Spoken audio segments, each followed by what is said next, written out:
Okay,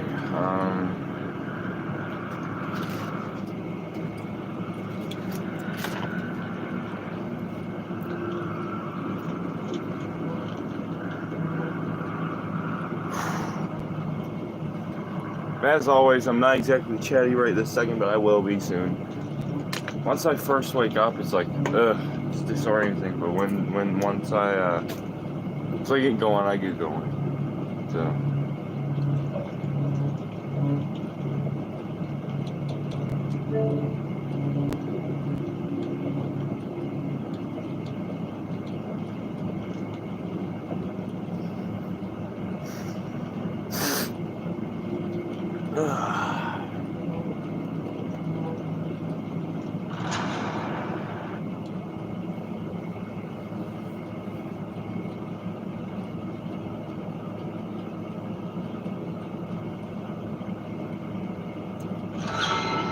So, we are grinding to get Hux.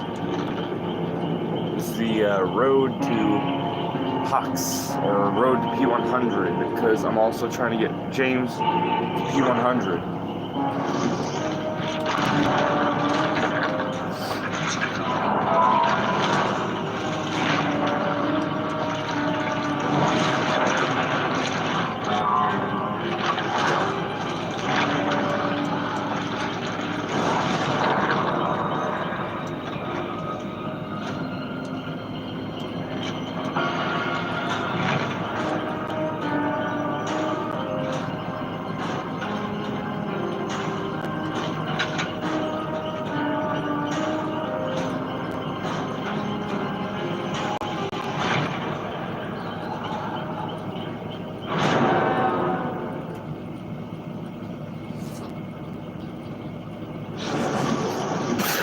Oh, Christ.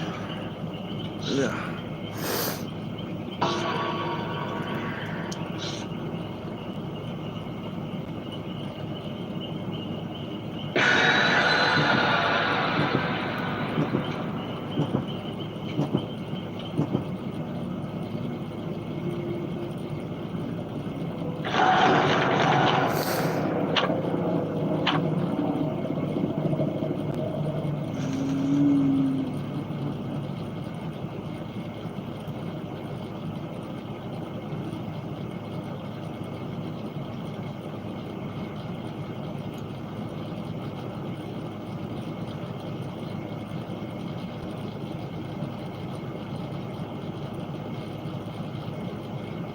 That's funny.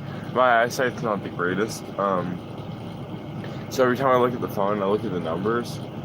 I think it says 1 and 1, like one viewer, and then I my vision focuses, and it just says 0 0, and I'm like, oh yeah, that checks out. All right, Dvorka Deepwood, one of my favorite maps.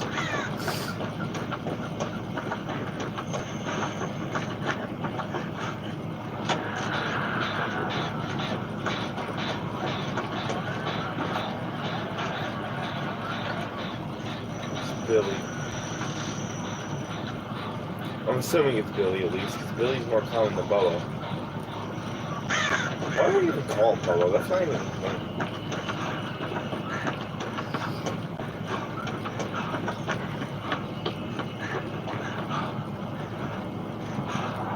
Yep, it's Hillbilly. It's a frosty-eyed Hillbilly, too. Oh, yeah, now it actually is at 1. That's funny. A minute ago, I thought it said it because my eyesight's not great, and then, oh, you're gone. Never mind. Well, back to it then. Okay, I'm starting to get going a little bit, so commentary's starting to. I'm dusting off the floppy disk that has commentary on it and putting it in.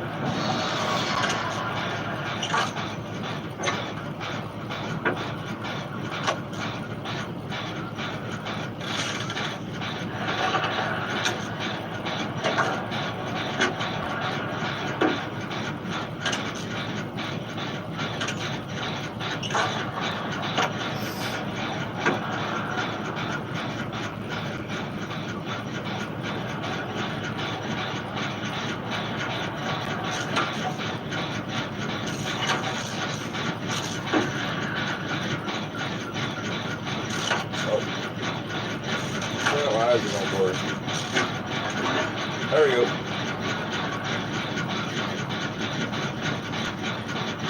Thank God, I thought this was Go Road. No, this is Planted.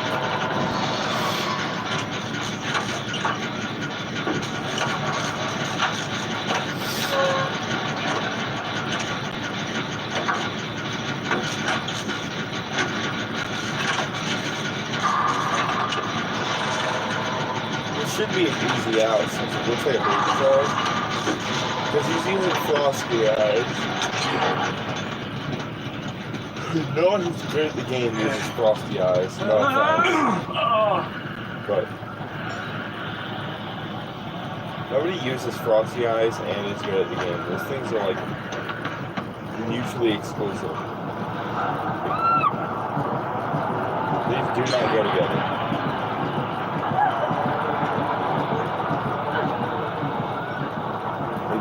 Being a frosty-eyed killer and being good at the game are just two things that just don't work together, you know? So if you have frosty eyes, I'm sorry, but I'm assuming you're a baby killer. Alright, go for the save.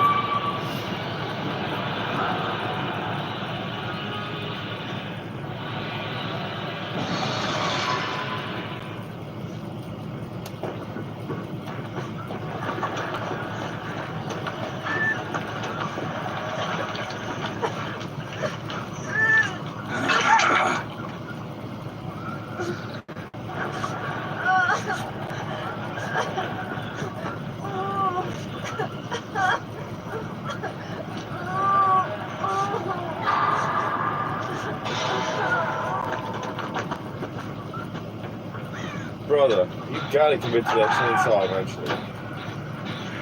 I promise you. You'll feel better.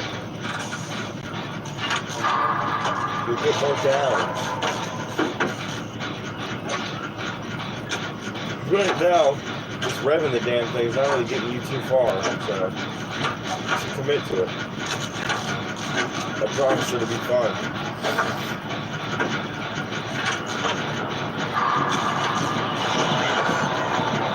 Shit. There he is.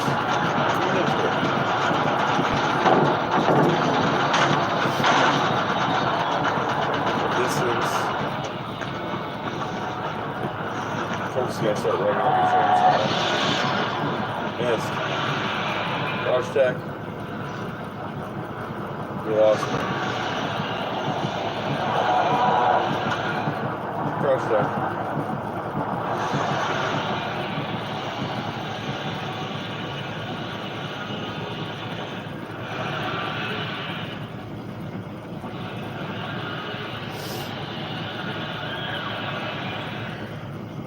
Oh, I have a boom, I think. No, I don't.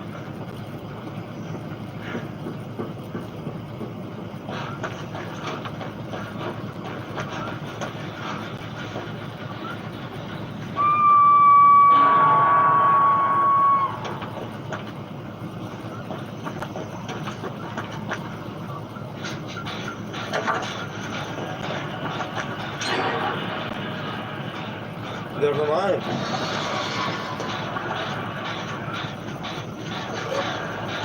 Guess I'm working on this one.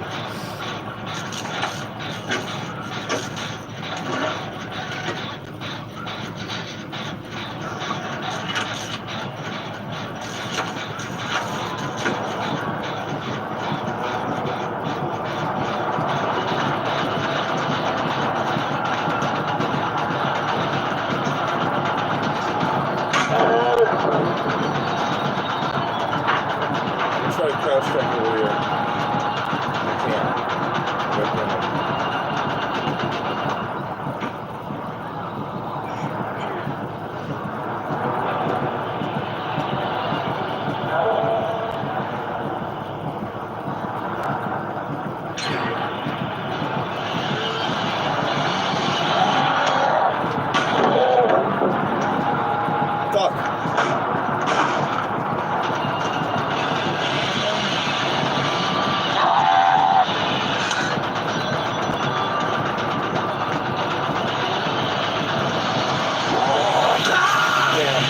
I wasn't sure where he was going with that. Honestly, that was alright. If somebody works on Jen, we can still get out though. I think I'm getting out. Not shoot my own deck of cards, but I think if I play this right, I can get out.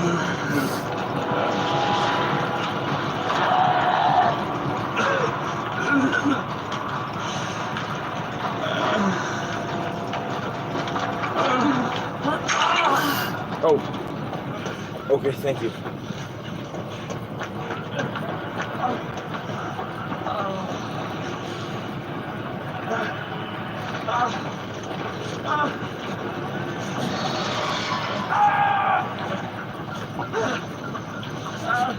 Thank God somebody's finally getting on Jan. I was gonna say, that's getting ridiculous. We were doing so good and we're falling apart.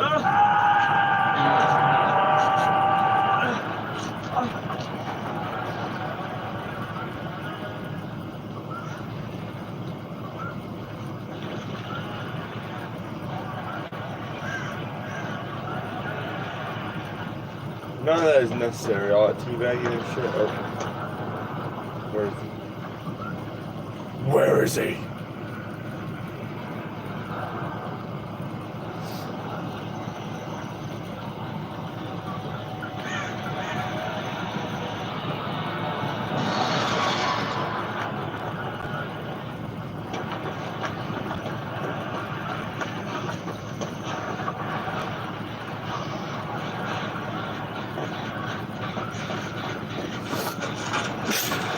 Ugh.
I don't know if he's getting lucky or if he was sandbagging.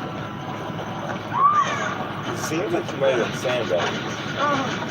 Oh, back up one. Nice, bro.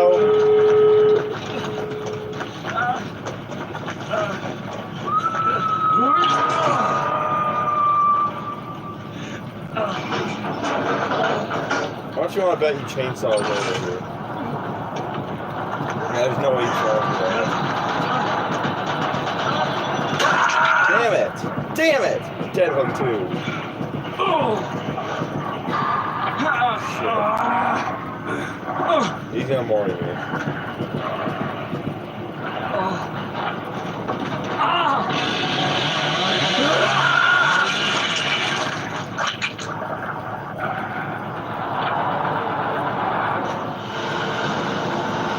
Unlucky.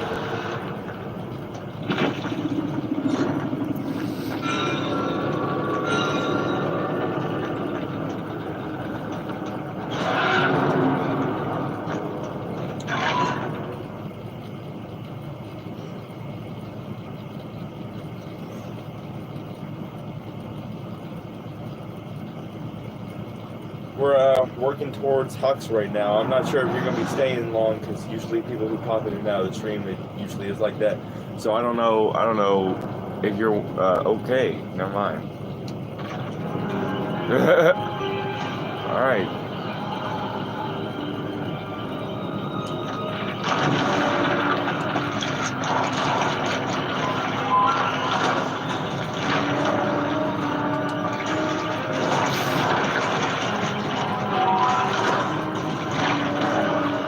Well, I guess the road to Hux continues. I've learned.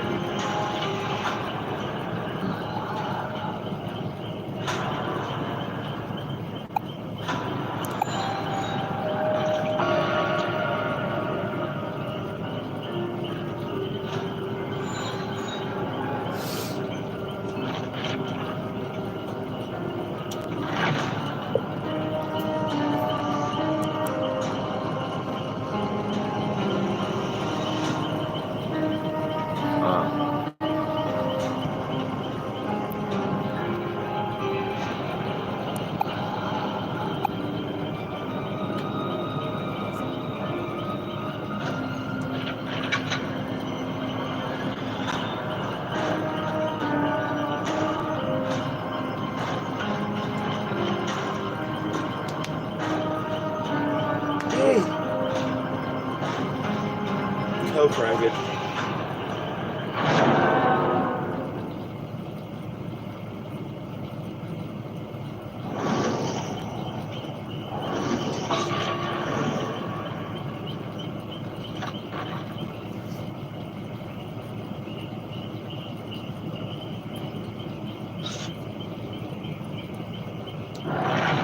Wait, hold on. I'm ready up. I'm ready. I need to.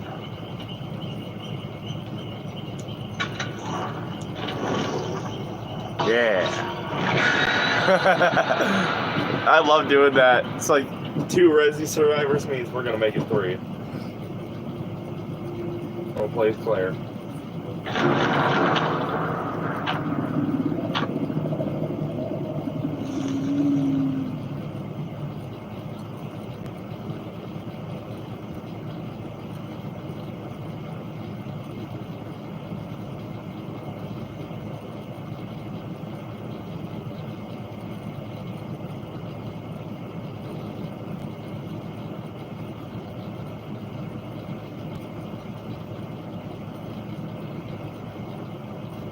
Okay, facing. Oh God, facing the Howard Stern. See, you know, the thing about that is, I'm gonna send Robin after you, and then I'm gonna boom. You know what's funny? I always say that's Howard Stern, but it sounds more like fucking Swagger Souls. Like, tell me that doesn't sound like. I'm gonna have a bologna and mustard sandwich, and then I'm gonna beat off. You don't have to be here if you don't want to, Swagger. No, I'll take care of it real quick.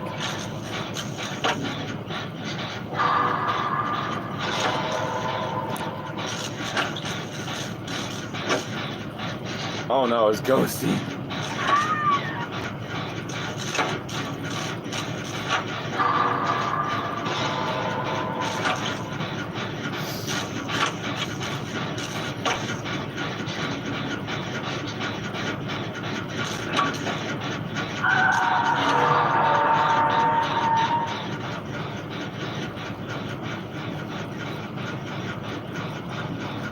Okay, you gotta come over here.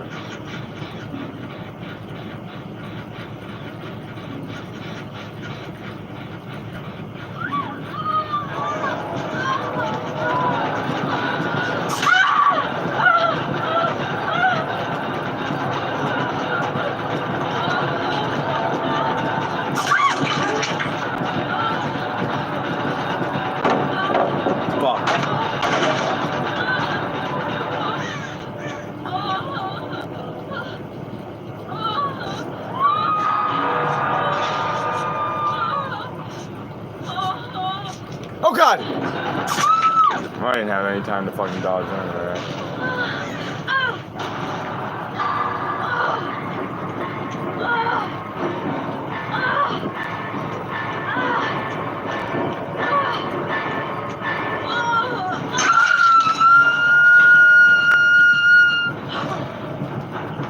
That was outplayed. He outplayed me. Okay, and my view is gone. That is so like I'm still streaming, obviously. That's so discouraging when like people like pop in and out of your stream and they won't even like watch for more than like 10 minutes. That is like, damn, that's discouraging. You know, but it is what it is. I mean, you can't do anything about it. It's just like I can't do anything about the fact that that motherfucker got me. Damn. And that's not just a damn, like D-A-M-N. It's D-A-Y-U-N. Damn. Like, damn, son, where'd you find this? Real trap shit. Trapaholics.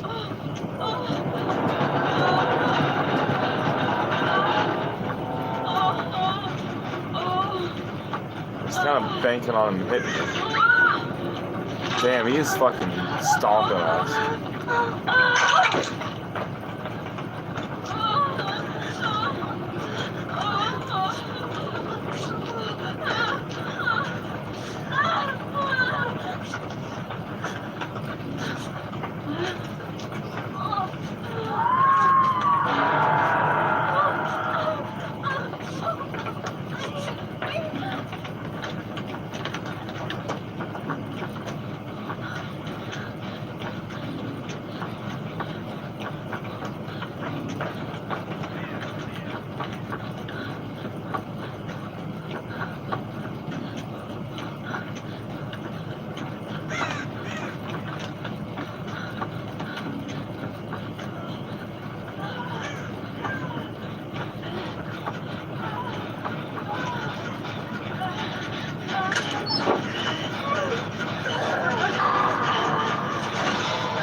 What the fuck? It just sucks sometimes, I guess.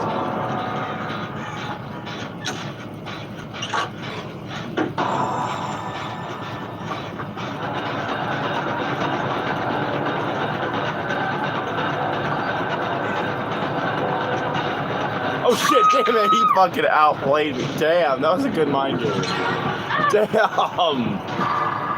Damn, honestly, that was smart. I mean, he went in one way and then fucking doubled back where I thought he was gonna go the way I was going. That's actually really fucking smart. Like, I don't hate on good strat. I don't hate on good strat. That's good strat.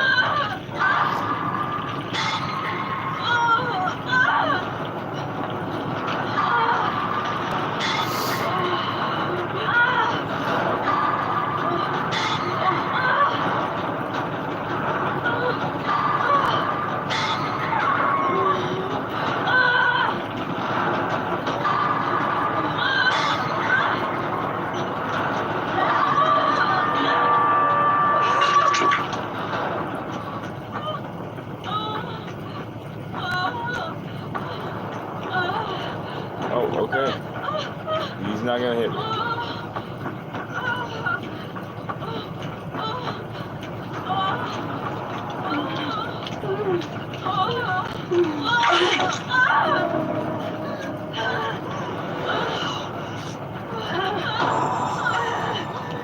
Where? Yeah, right. Oh shit, she got.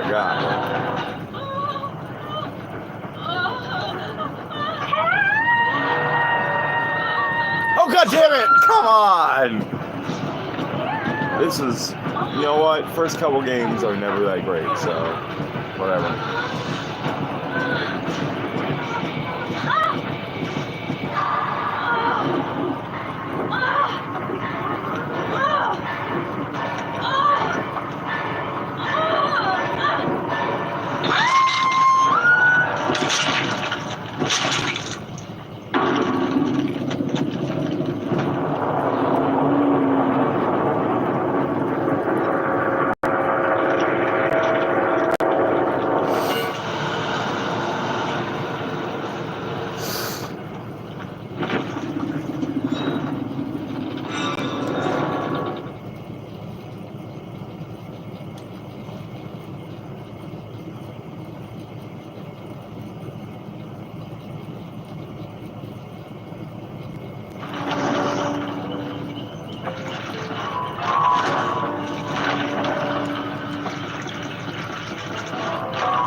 shit, god damn it. I do that every time. I accidentally started putting, like, out of habit, putting blood points into Claire, which leaves only 18 for James.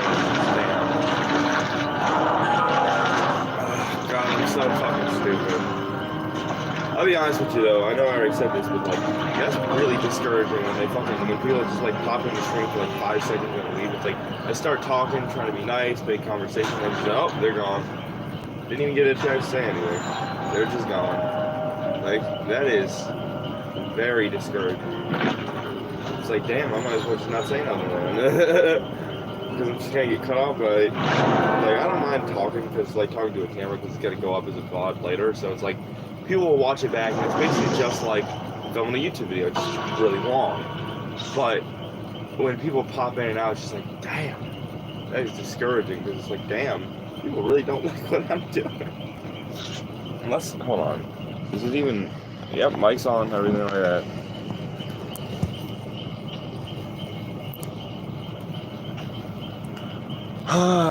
But all I can do is all I can do, so, yeah. I'm just doing what I can do, which is talk to the camera and try to be entertaining.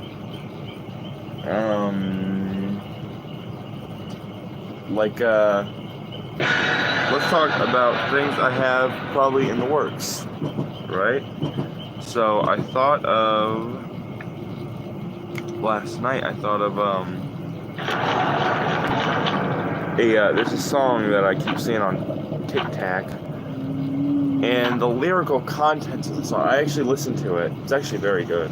But the lyrical contents of the song, at least in the second verse of it, sound like something that if it came out in the 2010s would have, like, legitly been like a creepypasta song. And I'm thinking I'm gonna do a video for it, maybe even a little short comic, because I want to branch out into doing comics soon. And it sounds like it could fit Nina the Killer, Jeff the Killer. Well, it's female targeted, so I guess it would only really fit Jeff the Killer. Sorry, not Jeff. Nina the Killer, Jane the Killer, Clockwork, Sally Williams, Zero, maybe Nurse Anne. I'm not sure. It's my own scroll. It is. I see my own scroll. But, yeah, oh no. I just like this. Pretty sure it's Spirit? But yeah, I just need to get into the headspace of, like, not stopping talking just because people come and go. I need to just stay on it and just keep talking like I would any other day, you know? Just like I'm doing a YouTube video, like I used to. But, yeah, I really like that song. I want to make a short video for shorts, just because it looks like being tied with Laughing Jack as my favorite creepypasta character. It literally would fit Nina the Killer down to like a fucking T. Yes, I like Nina the Killer. I am a Nina the Killer apologist. I don't give a fuck. I love her and her story. She's pretty too. The older versions, obviously, not the fucking younger versions. Just an FYI, creepypasta characters have been aged up. Just going on out there. A lot of people always say, oh, you like Jane the Killer? You like Nina the Killer? You're weird. It's like, no, bro. They're like 17 to 19 now. Because Jeff is, like, was 13, but is now in his 20s. They age up in stories. See? They are no longer the ages they were in their first fucking story because they get other stories.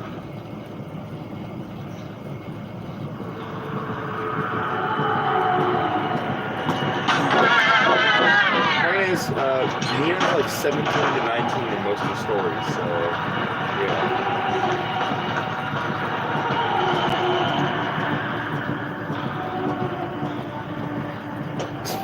You're gonna get Scooby-Dooed.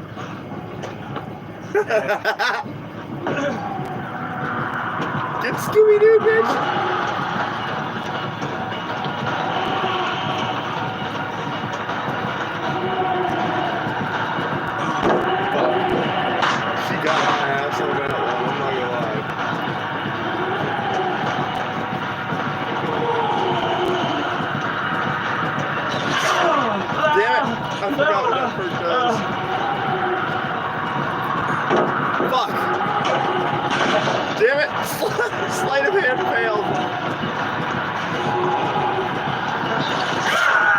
tried to zigzag her, but it just didn't work. Alright, what else is there to talk about? Let's think. I doubt it would ever happen, because again, like, I already drew a poster for her and everything. I'm pretty sure Jeff, Jane, and Lou would be skins for the Legion. But, I would love to see Nina the Killer as a killer in the game. I have a chapter made up for her. It's just I haven't recorded or posted it yet because I made a power for her, but I dislike the power. Does that make sense? Like, I have a power and it fits her, but I'm just not crazy about it because it involves stalking and a minor ranged ability. And I don't know why, but I'm just not wild about the ability I came up with. Because, well, yes, it does fit Nina because she does stalk and she does do all that. It doesn't really feel like something I would be proud of if I put out for that character. Because these characters, once their chapter is up, they're not going to be getting a revision to their power or anything for another probably like year when I do a series I have planned called DVD Chapters Revisited, where I go back and do some DVD chapters I might have done when I was a little bit shittier at the game, not shittier at the game, shittier at coming up with concepts, and I revisit them with a Mori concept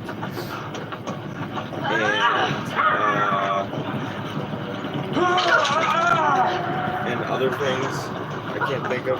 Mori concept, maybe I'll come up with a few perks on add-ons so that, like for example, Laughing Jack.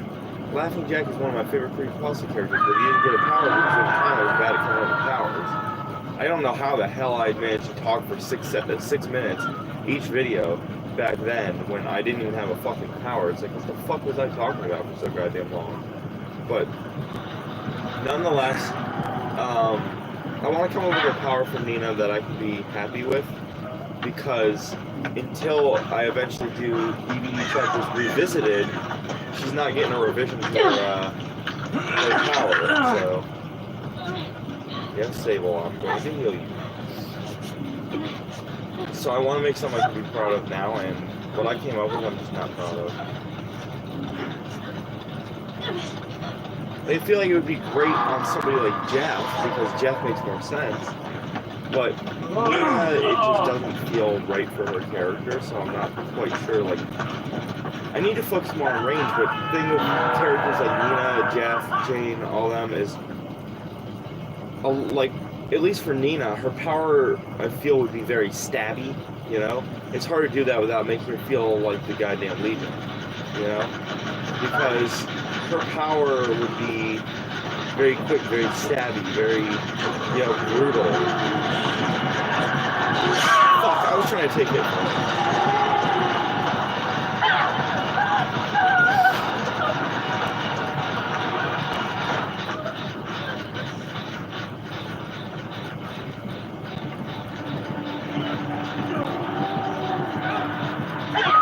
And I don't want Nina to be another one of those characters that's like, oh, it hits you and applies blank status effect. That's what.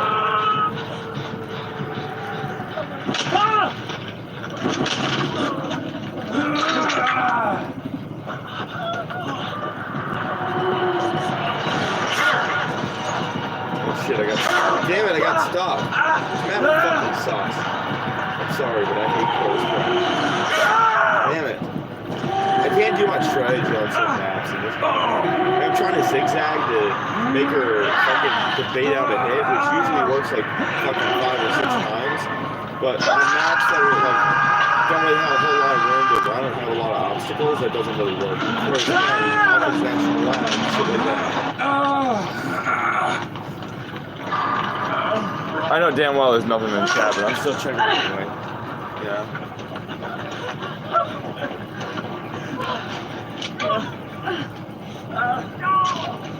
Oh no. She's gonna Mori and I'm calling it now.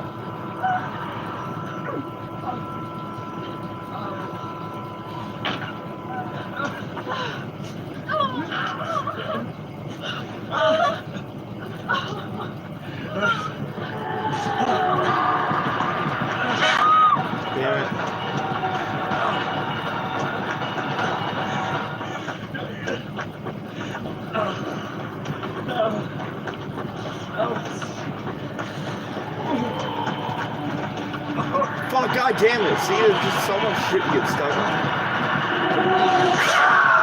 Damn. Why is she slugging everybody there? Usually I last way longer than this, but for some reason, some killers just like fall for spin around, zigzag, shit like that.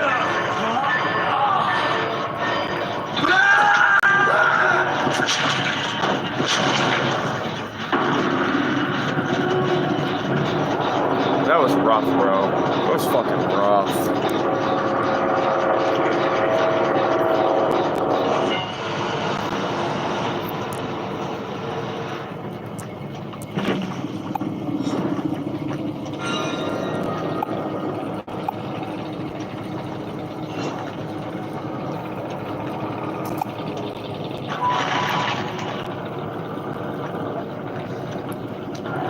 Hey, I got plenty of BP though, that's nice. I decided I'm going to stop prestiging up other characters. I'll prestige James, and that's it. Once he's P100, I'm going to get all the other perks in the game, and then, you know, I guess focus on Killer for a bit until the next original chapter, or until I buy another licensed chapter. Because I'm not sure yet, it's probably going to be expensive, that's why I'm not sure yet, if I'm going to buy the D&D chapter with Skinny Thanos. Because I like the Killer, not crazy about the Survivor, I like the map, you know? So I'm not sure if I'm going to buy Skinny Thanos chapter yet, but we'll see. Plus the perks are for Astri, I think her name is, aren't even that great. They're like, leave a clone of yourself. Do that stupid guitar thing, which I don't want to do. And, I don't remember the last one. Don't remember the last one.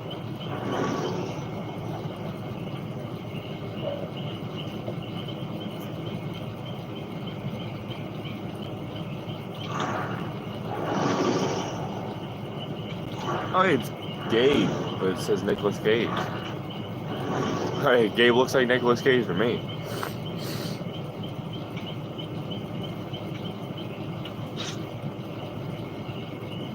How the hell you have, like, all those crazy cosmetics from Nia, but not even Prestige?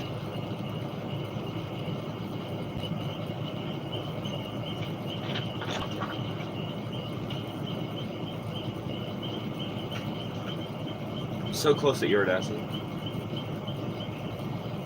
I need 2 more pips, and then I'm iridescent. And then I can try to put some work in on Killer and see if I can't, if I can't, I can't get, some BP there, too. Because it'll be great for, end of the month when I get all those BP to put into James. Since, like I said, I want to prestige him up to, P100. He's going to be my first ever, in the last 3 years, since I did switch accounts after, like, year 1.5. He's gonna be my first ever, my whole DVD career, P100 Survivor. And then I'm gonna try to P100 Legion, maybe Claire. Maybe eventually even Pyramid Head. Shit. It's the plague. It's the plague. Probably wrong, it's the plague. She's gonna vomit all over you unless you have a kink like that. Good for you. It's the plague. It is the plague. Hex Twisted T. What the fuck? That's why they need to add custom usernames to Xbox, so I can make crazy ass usernames. I want to have some unfinished shit as my username. How come I can't? That's discrimination right there.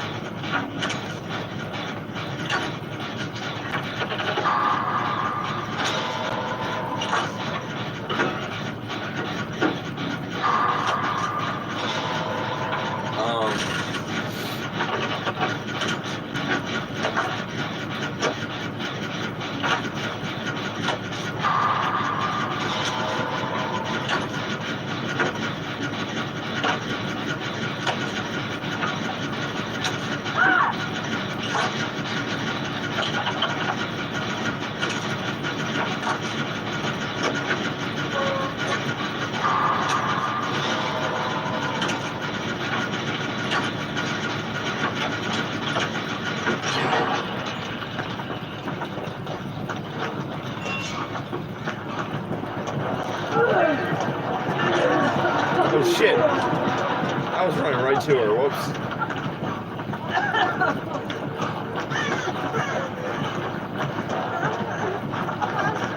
I have nuclear dumbass disease in my head. It's massively stupid.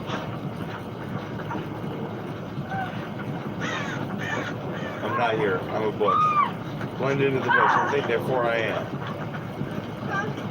Cogito, ergo sum. I think, therefore I am.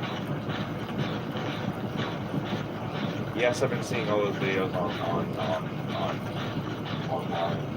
It's causing it to become my new vocal stem, and I can't help it. I just keep going, cogito, ergo sum. I think, therefore I am. Walking soon. DVD, walking soon. DVD, walking soon. DVD, walking soon. DVD, walking soon. I speak English. I speak IKEA manual. That's what I speak. I don't speak English. I speak fucking English. I speak IKEA manual. That's what the fuck I speak. I also speak a little bit. I also speak Pig Latin fluently, kind of, and sometimes I speak a little bit of Asian languages as a joke. Bitch, you missed. You suck. Damn it. Yes,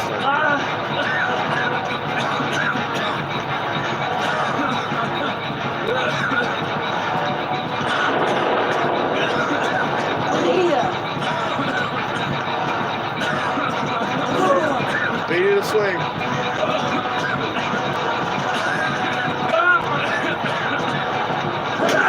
Damn, she got me that time, but I baited a swing, and that's all that matters. I lasted as long as I could.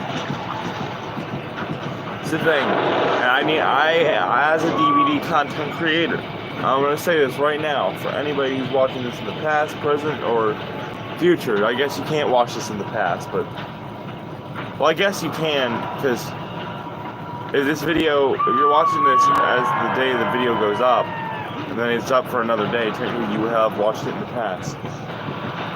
A person who thinks all the time, thinks nothing else.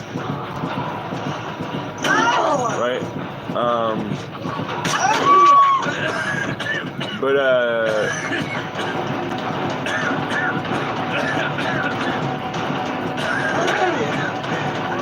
you missed.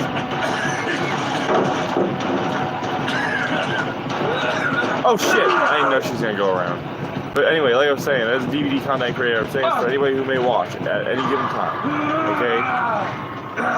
You do not have to be good at the game to enjoy the game. Okay? Play the fucking game casually. There's nothing wrong with it. I play the game casually, have been for years. Do I look like the greatest person in the world? I hear they all say hell no, and you say no. Because I'm just playing for fucking fun, bro. This game is too sweaty, you know? Like, there's nothing wrong with trying to win. I'm just saying, like, people take this game way too fucking seriously. It's just a fucking game, bro. Win or lose, who gives a shit? Like, as long as I get blood points on, I don't care. Win or lose, there's no goddamn difference to me.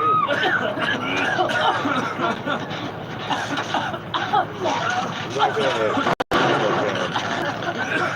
don't want an infector.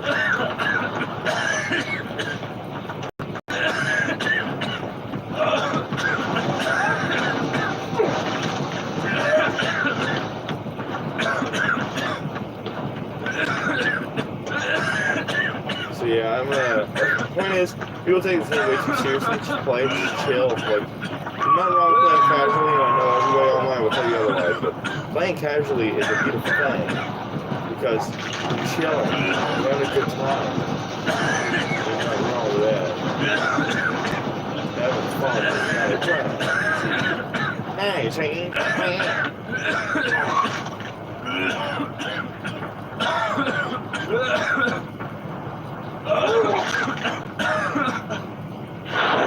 See when I get away from Trickster players?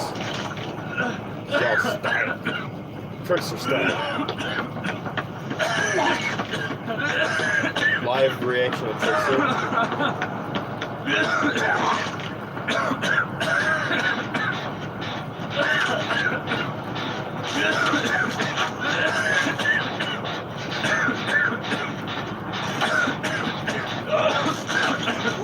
couldn't tell, I hate Trickster. I'm Trickster's #1 hater. I would say the top 5 most annoying players to play against are just like, oh, Skillishy. It's like, no, it's just like lame power design is Clown, Trickster, Legion, depending on how they're playing, and who else? Yeah, I think that's really it. I think there should be like 2 more, but I can't.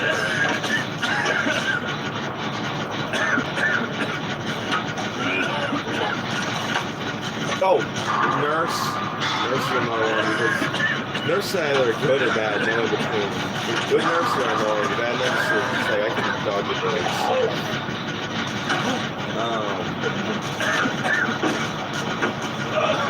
Yeah. Myers is also annoying, but I wouldn't put him on that list. Myers isn't annoying in the traditional sense, he just has an outdated power and busted add-ons.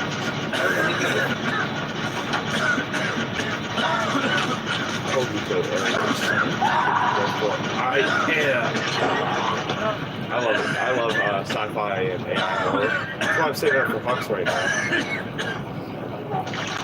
Oh great, people are fucking cleansing. Don't cleanse, you morons. I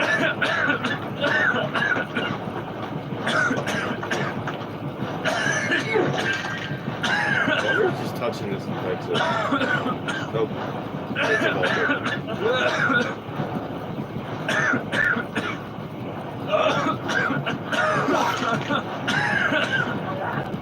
Never mind, I'm out.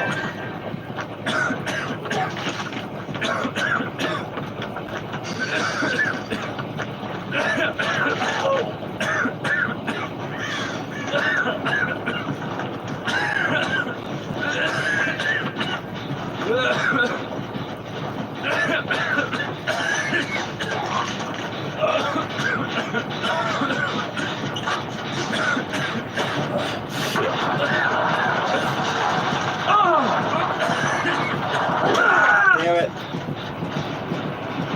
I didn't have room to do it. Like, I did have room, but not that much. She didn't fall for it, so.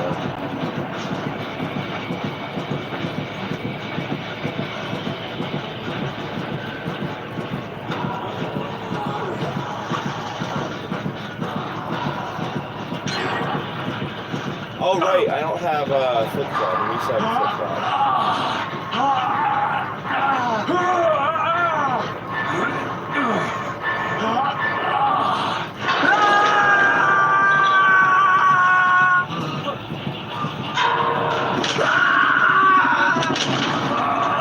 Yeah, apparently.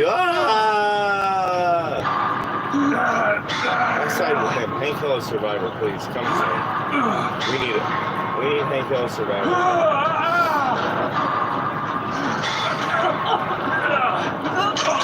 Nice. Thank you kindly, Ripley.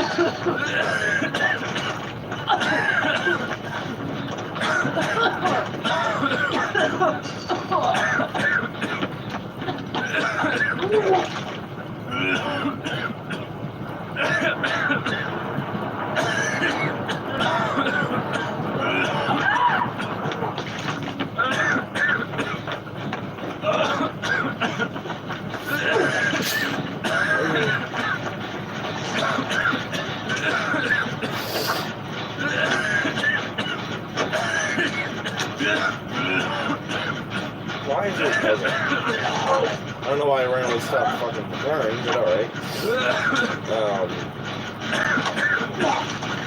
Yeah, we're boned, but at least the best I can do is try to help out my teammates. Hi, welcome to the stream. I'm doing alright. How are you doing?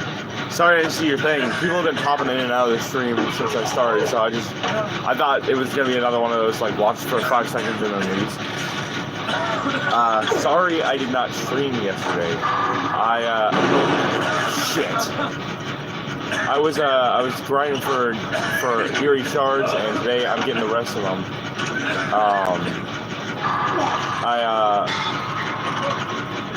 She's so paranoid, that's funny. I was gonna stream Homecoming today, but the thing is, I'm gonna be full transparent with you right now. there's not a lot of puzzles in Homecoming, but what little puzzles there are, I remember being like fucking stupid difficult, so I'm really nervous about playing Homecoming on stream again, because I know the moment I run into a puzzle, that's it, I'm fucked. So, I don't know. Puzzles are hard, I'm not good at it. My sister's really good at puzzles. To the point that like, usually I go to her first before I look it up. And whenever I asked her for help on the Homecoming puzzles, she couldn't even figure them out. She said they were stupidly designed and she couldn't even figure it out. 5 hundo. I need 5 hundo more, and I got Hux on my thing. Yesterday, I got the Endless Hunt. Wait, no, maybe it wasn't yesterday. I don't know. I got the Endless Hunt pack like a day or two ago.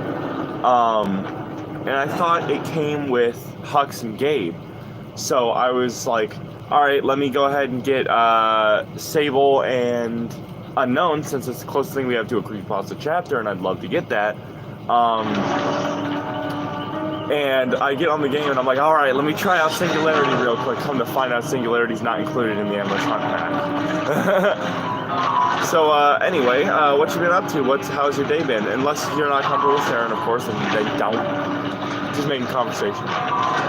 Also,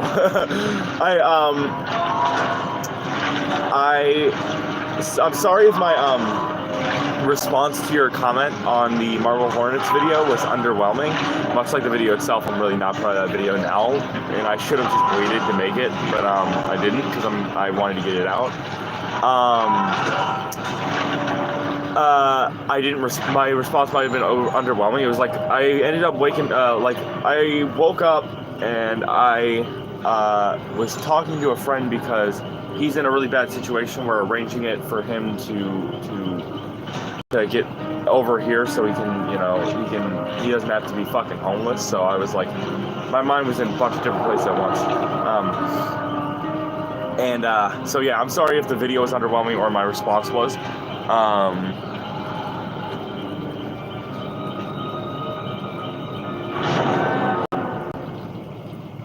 Well, not that you have to, but if there's anything you need explained, you can ask me. I've seen the whole series all the way through and all the explanation videos. I can explain everything to you, and I can even explain to you the comics that continue the story after, to a degree, in case that helps at all, because they have To the Ark and Marble Hornets comics. I plan on getting on my birthday, hopefully. It's Marble Hornets 1, 2, 3, and 3.5 To the Ark. I'm really sad it ended. Marble Hornets recently uploaded a new video. It's only temporary, sadly. It's promoting new merch, but what makes me sad is Troy and Tim, who played Jay and Tim in Marble Hornets, kind of had a falling out, and all the Marble Hornets dudes had a falling out, and that led to Marble Hornets finishing.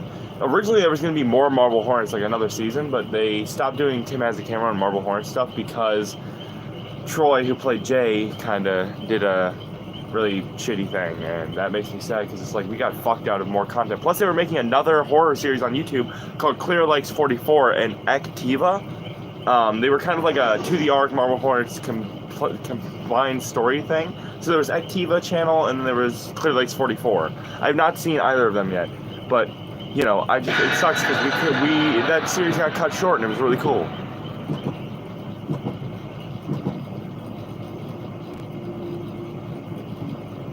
I really appreciate all the support. Like, really, I know I make a lot of jokes and shit, and I might not go super in depth with it, but it really does mean like so much to me, because like every time you comment or you engage with one of the posts or whatever, it really keeps me motivated to keep putting shit out. And I think he'll be all right. His family have arranged housing. He's the only one that didn't, so we're helping him out right now. So yeah, I told him straight up, like, no matter what happens, he's gonna be fucking all right. That's not just my friend, that's my brother. I've been friends with him since I was 13. I'm turning 18 this year. You best believe he's not gonna be fucking homeless. Like, I love that fucking man. You know what I'm saying? Like, he's my fucking brother. But also, some good news I think you're going to be excited for, not this month, but next month. Hold on. This coming month, the Last of Us chapter comes out. the Alice Madness Returns chapter comes out, and I don't know if you're into Dante's Inferno, the game, but that one's coming out too. And the month after that, in July, my birth month, guess what's coming out? Call of Duty Zombies chapter, like you requested. I didn't do the haunted ship map since I wanted to save that for an original chapter I'm gonna draw up. But I ended up going with some. Oh God! Whoa! That was bad. Oh my God. But it's got Survivor, it's got Killer, it's got Map. I'm excited for the Call of Duty chapter. I chose oh my God. I don't know why there's a bug that keeps making it without screams. But I'm really excited for it because so did Alice Madness Returns also has a Killer, Survivor, and Map. Originally it was going to be Survivor and Map, but it's got a Killer too! I'm so excited, sorry.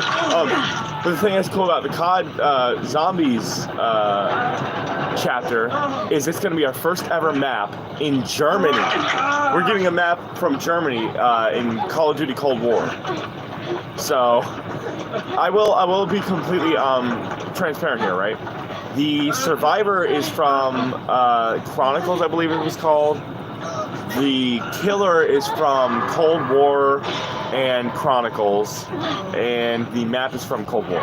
See, because the Killer is I'm not going to say who, but it's a variation of the Panzer. And the Panzer has like 3 different incarnations, so it's technically multiple killers in one. Hell yeah. But yeah, I the other day I put in that work, and I now have 2 months worth of content, so I'm way ahead of schedule. And I'm working on my new album, which my new album has... thing is, I wasn't quite sure what to write about, and whenever I'm not sure what to write about, I like to go back to my roots and record and make songs, write songs about different things, like kind of like how Ice Nine Kills does, which is a metal band that writes songs about horror movies and shit. So I have a song about Silent Hill 2 and a song about Marble Hornets or Slender the Arrival coming out soon as well. Well, not soon, but like starting on the 30th, then June 2nd, and then June 5th, there will be new songs coming out. Oh God! From my album, Get This Out of My Head. So, and it's got a cool ass cover, so I'm looking forward to that. Damn! They don't always fall for it, but sometimes they do. This Ghosty's kind of good though. I'm not gonna lie. I'm trying to think other chapters that are coming out. I'm gonna start doing teaser chapters too. So I'm gonna start teasing whatever video's coming out day before it does. So you'll get it. Like I'm gonna do a cryptic little teaser, so you have something to look forward to. Also, I think you're gonna really like this. I'm sorry I keep info dumping on all the content I have coming out. I'm just so excited to finally share it with you because I didn't stream yesterday, right? Guess what I'm gonna post today? It's a rough draft. I haven't inked it or finished it yet. It's just gonna be a sketch before I decide fully what I want it to be. But I'm gonna be posting a Laughing Jack and Masky from Marble Hornets concept Mori. I'm so excited. I'm very excited. Anyway, also I posted new Cry of Fear artwork. It's just there's so much content in the works. It's great. Let me think. What else do I have? The ones I'm really excited for coming out though are I have a chapter for the movie Mr. Brooks, American Psycho, and yeah, I can't think of any more. But the thing is, I'm doing a lot of creepypasta chapters in July. Like apart from like 3 or 4 videos, majority of them are on creepypasta since I've covered almost all the movies and games I want to, so there's not much else to cover. Also, guess who did a chapter for July that's coming out of Silent Hill: The Short Message? Me, motherfucker! It's gonna be coming out, and I'm so excited. We were talking about Short Message and how you wanted to draw Sakura head, and it inspired me to make a Short Message chapter. So there's a Short Message chapter. I haven't seen the game, so there is no map, but it's Survivor and Killer, and I don't have a killer power for it either. I'm not gonna lie to you. Oh my God, will you let me heal you, you dumb fuck? You goddamn moron. Sorry. Sometimes this game makes me rage when people are stupid. I'm trying to think of other things I have coming out. Oh great. DC, why don't you? What the fuck? How does the Fang Min stay in the game? It's you, DC. What the fuck? Usually it's the other way around. Oh god damn it. Yeah, I have a Short Message chapter coming out, and I'm excited. Got him to miss. See, I told you, I'm not awful at the game. Damn. He didn't fall for it. Let me think, what else is coming up? Problem is, I do it all at once. I was gonna do a Nina the Killer chapter in July, but because that's one of my favorite creepypasta characters. But the problem is, I just can't get her power nailed down. You know, I have a power and secondary power made for her, so she's like a mix of like stealth and ranged. But I just don't feel like it fits the character very well, and I don't know. Sometimes you just design a power and you're just not happy with it, so you give it to somebody else. You know. But a lot of the killers that are coming out for July, since they're creepypasta focused, are what I like to call secondary objective killers. Things like Sadako, Xenomorph, I'm trying to think of more, Plague, you get the point. Killers that have a secondary like objective you have to do. I'm very excited now. I'm very, very excited. Also, not that this is coming out anytime soon, but maybe when we hit like 200, maybe 300 subscribers, I'm looking, I might do a revisited chapter where I go back for chapters that didn't get powers or got maybe half-assed powers because I wasn't very good at coming up with powers at the time because I didn't play Killer. And I revisit them with Mori concepts and new shit and all that, and whatever. Also, I'm sorry I keep talking so goddamn much. I'm really sorry for that, but also today, after I finish coloring my Nina the Killer drawing, I plan on working on a what if chapter. I'm not sure if it's going to be an original poster or if it's going to be, it's probably going to be a Project W poster of Cry of Fear. What if Cry of Fear was Project W? Because the thing is, I put up the poll, and it got, all three of the options got 33%, 33%, 33%, so I'm like, well, it looks like I'm going to decide anyway. So, it's going to be, I decided I'm going to go Cry of Fear, because I like Cry of Fear. I'm really glad you like the content stuff, like, listen, okay, having a fan is actually really cool, and I enjoy it immensely, okay? So I enjoy having, like, because I'm excited about it. It's nice to have somebody to be excited about it with. So I'm going to think about what I got coming up. Oh, I don't know if you're into it, but there's a Hotline Miami chapter coming out later in July as well. Wait, or maybe it was this month. I don't remember. Also, I plan on maybe doing a Mothman chapter, like going into like something like that. I love this. I love being able to share shit with people. I also want to do, there's this song on TikTok right now that I feel like if it would have came out during fucking peak creepypasta, it would have been a creepypasta song. And I plan on doing a Nina the Killer, Jeff the Killer short comic with the song, because it looks like it'd be pretty good. The only thing with comics is I haven't nailed down proportions when you have to scale it down into a certain size, because I'm used to drawing way bigger. But it feels like, the song literally feels like it can fit Jane the Killer, Nina the Killer, Clockwork, Nurse Anne, fucking really any of them. Speaking of creepypasta, before I get more into like other shit I have in the works, I recently listened to the story of this character I was really excited for, Candy Pop, and I gotta say, I was really disappointed because it's one of the more obscure creepypasta characters.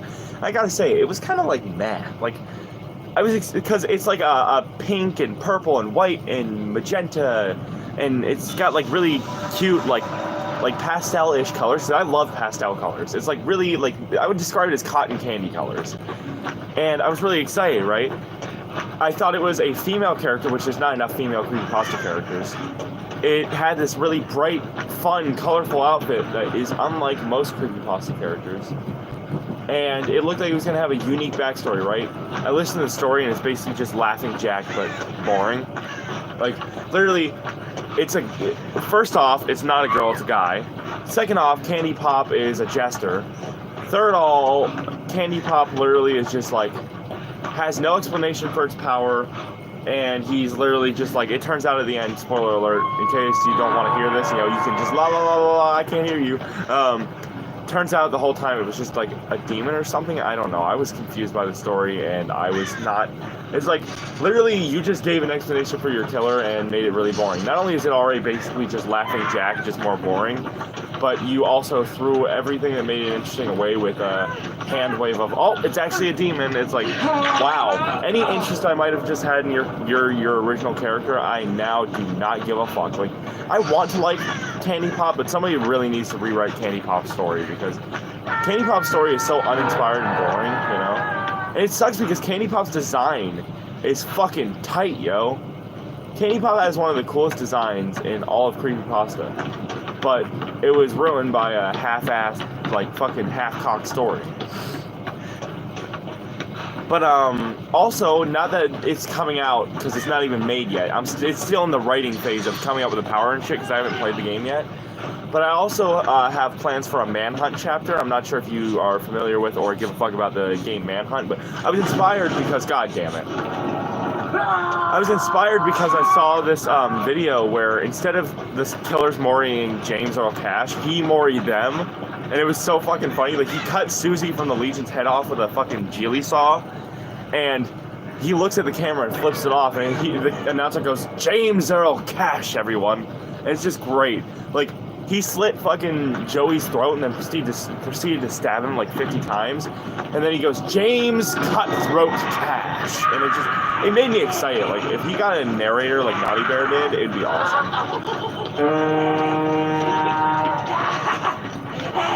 Just a PSA, if you can't outrun the Knight's Guards, you suck. Sorry, not sorry.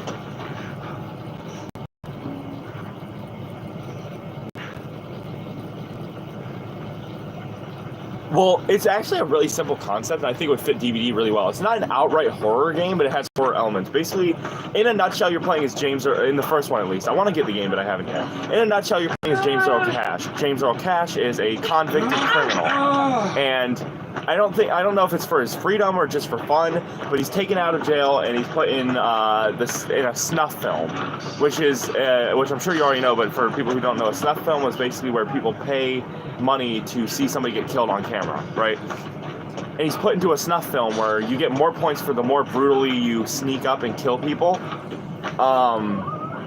So it's like, he would be a survivor, but he could easily be a killer too, kind of like Postal Dude.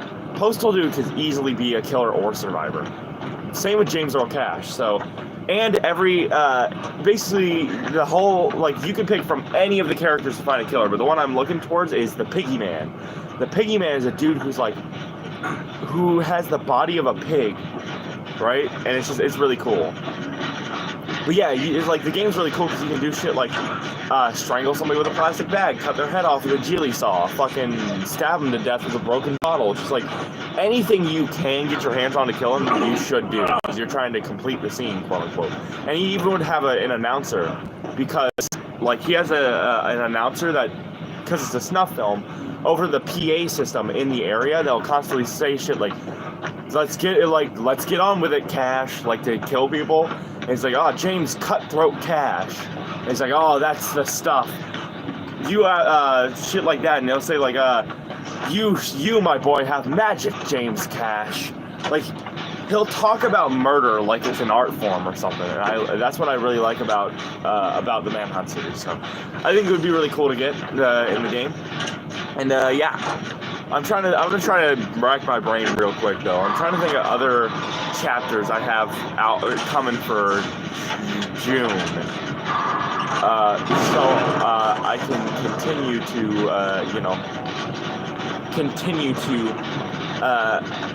tease things. I don't know.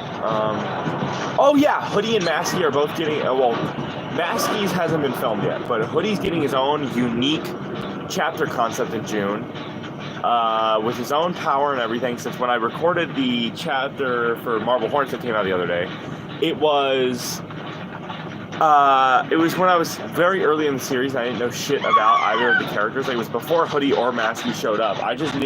All I knew was from a creepypasta, which does not accurately reflect Marble Hornets because of the ghost shit. Because in the creepypasta, Hoodie is a guy that, and this isn't canon to Marble Hornets, so it's not spoiling anything. Hoodie is a guy who gets a jacket and likes it so much he wears it every day, but it starts to give him, like, murderous tendencies. So, like, it's really cool. The story starts off with with him saying, have you ever had a piece of clothing that you really like, or that makes you feel strong or powerful or something? And then he proceeds to detail how he started murdering people and shit. It's great. It's really good. I like it. You can find it on the Jordan Piscati channel. Shout out to him. I used to like his channel a lot. Now, not so much. Free drop. Go around. He does art and creepypastas, so if you ever wanted to, I don't know, get into like other creepypastas and you wanted to write like some good stories, he's got you. But the thing is, now he's kind of turned into like a mainstream, like, I call it like Facebook clickbait artist, where instead of being like doing like creepypasta art anymore, or like horror story art, he now just does what like, oh, horror artist versus blank. Horror artist makes blank with $1. Horror artist does blank with X amount of money. Fucking horror artist versus Five Nights at Freddy's. Horror artist draws blank 100 different ways. Like everything that used to make him cool, he doesn't do anymore. And yeah, I'm not super into his channel now, but I used to love his channel. Like last night I listened to the Puppeteer story with Art, and it was fucking awesome. Like Puppeteer is very underrated. He's fucking awesome as shit. But let me think. Oh, I have an original chapter coming out today. It's an original Gray Alien chapter with power and shit, so that's something. It even features art of a Gray Alien character I came up with. Yes, it's not the most unique because it's a Gray Alien, but I think I did enough with it where it looks cool. Like I said, all I can really think of off the top of my head is like Hotline Miami, creepypasta chapters in June, the ones I already told you, and for some reason I can't think of anything else.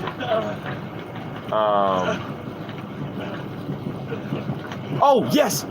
There's a Walking Dead chapter coming out, which they're teasing right now. Daryl Dixon might come as Survivor this year. Let me think. Yeah, there's a Walking Dead chapter. Let me rephrase.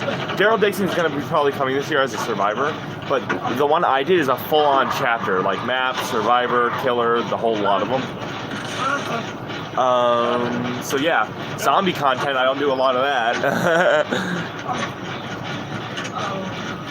Literally though, like, get your shit together, DVD. People would pay for that. I would pay for that. And you don't have to get rights for it. Ah, shit. Oh no. Also, I think I'm actually excited for the Castlevania chapter now. Because originally I was like, why Castlevania of all the versions of Dracula? And then they talked about it on social media, and now I get why they chose Castlevania, and I'm actually excited for it, because they said that of all the versions of Dracula, Castlevania is the most powerful and has the most abilities to choose from, and that's why they went with Castlevania Dracula. And I'm actually like, you know what? Fair enough. At least we're getting Dracula at all, right?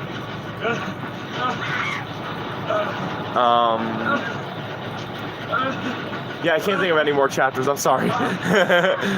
That's all I can remember that I made, because I make all my chapters a month in advance, and they all go up at the same time, so it's like I don't even fucking remember. Anyway, shit. Cry of Fear / Afraid of Monsters for DVD.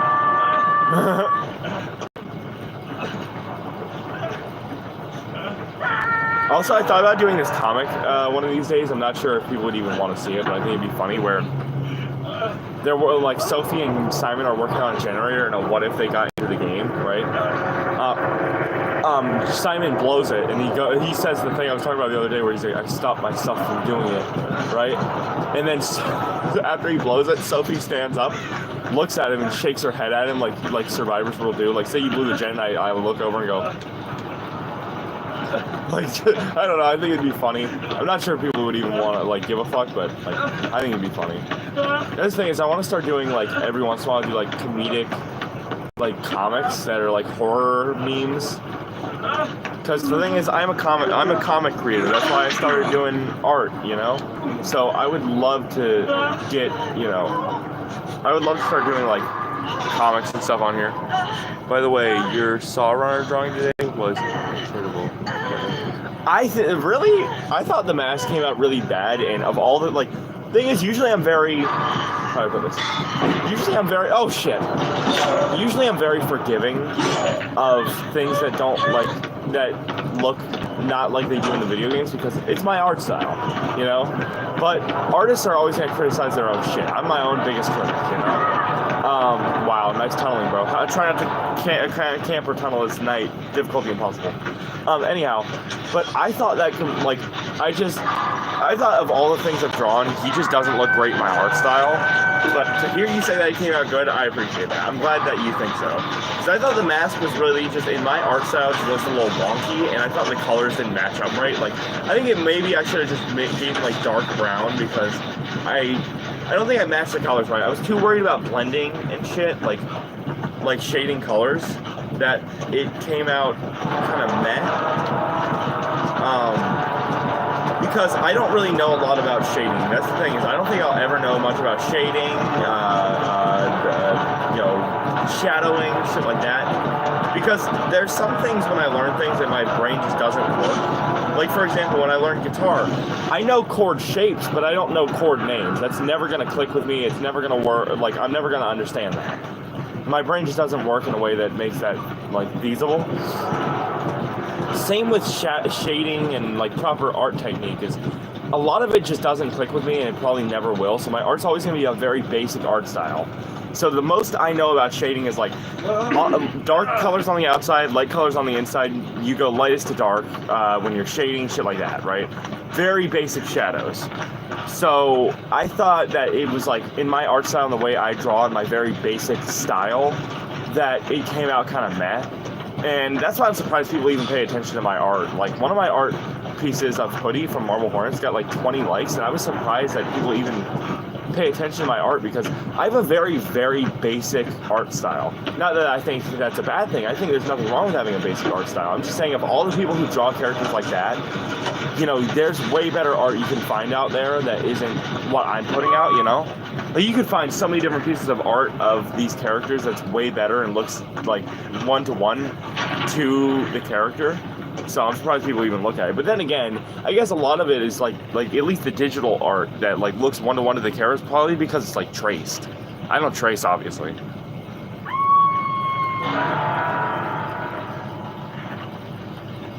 Thank you. I really appreciate that. You're too nice to me, you know that? Honestly, with how good your art is, if you're saying it came out alright, then it probably came out alright. Oh shit. Let me take hit for you. I'll take hit. Never mind. I'll take... Please, I'm too young to die. Damn it. You hit me anyway. You know what's really funny? Yesterday I was playing with my friend on DVD. And I kept unhooking him. Every time I unhooked him, say he's hooked over here, I kept coming up to him before I unhook him. I go like this. I look up at him and go, "Hi, I'm James. I'm looking for my dead wife." Unhook him. "Have you seen her?" And he's like, "No, I can't say I've seen anybody's dead wife. But maybe you should ask somebody else." I was like, maybe I should ask the killer. She makes people dead. Maybe she'll know something. He was like, "Yeah, maybe." I was like, I'm going to run straight to her. Wow, you're really easily mind game, bro. Oh shit, I'm the last survivor.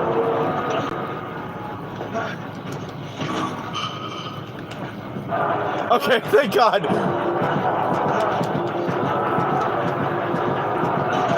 Oh my God, it worked. Oh my God, I love the aggressive head nods. It's great.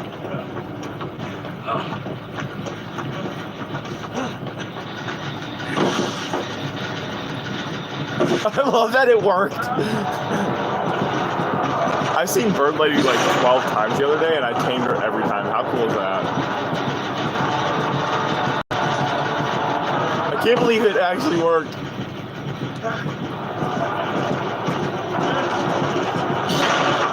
honestly, I think the Knight is one of the best killers aesthetically. Like, I love the Knight's whole aesthetic, but one opinion I have of Knight that I don't know if everybody would agree with is the Knight has a skin that turns him into a Draugr, right? The undead Knight skin. And I think that skin should have been his base outfit.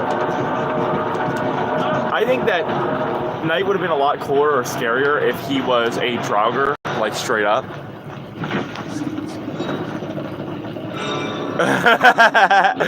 You literally. The Knight is pleased. I was about to say the Knight is pleased with this sacrifice, but I almost said it in the way of like I have no mouth and I must scream from fucking like that book that's going popular on TikTok where it's like he, that is to say me, is satisfied with his, that is to say my, sacrifice that was presented to him, that is to say me, am. I love AI horror. But I think like Knight honestly should have just been undead from the get-go. Like that would have made him so much more unique and so much cooler in my opinion, compared to like other killers. Like yes, we have plenty of undead. Like if you really think about it, we really don't have too many undead killers. Like Sally is implied to still be alive, so she's supernatural, but she's not dead. Wraith is a supernatural being. Honorio and Spirit are supernatural beings, but like I don't know. Plus, the lore literally makes it obvious that the entity is manipulating Tarhos. I mean, all of his guards died in that fight. He was facing an army of 100 people. There's no way he survived that. The entity probably just manipulated his mind into thinking that he was saved. And thus, I have a theory I'd like to present to you real quick. When we go to the Knight, I have the Knight. And I plan on buying the skin for him eventually, even though I don't play him. Where the fuck is the Knight? Also, Trickster's on my account.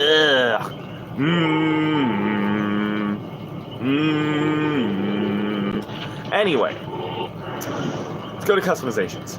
So this is the Knight's base outfit, obviously, right? This is him as he's still alive, as in taken by the entity just before he was literally about to die. Sounds to me like he's not actually alive, and then the entity is manipulating him into seeing himself like this, as still alive, so he's grateful and loyal to the entity. And that in reality, he died in that fight, and this is what he actually looks like after that fight.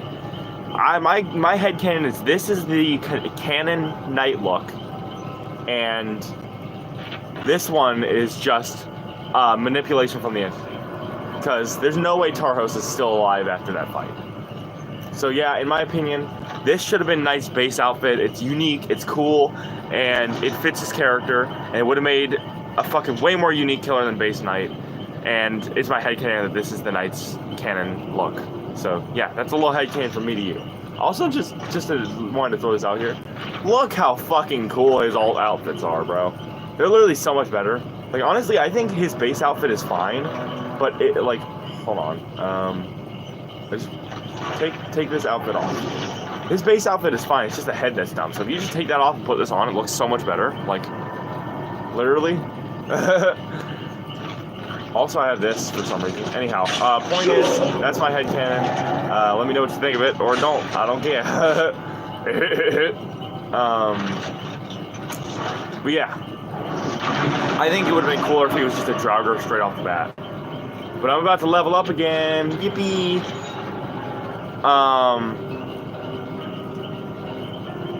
I got a weird question for you. I was thinking about this, and because we already talked about like licensed killers, or maybe we didn't. Maybe we probably already did. Let's be honest. But what's your dream like original killer, and what's your dream original survivor?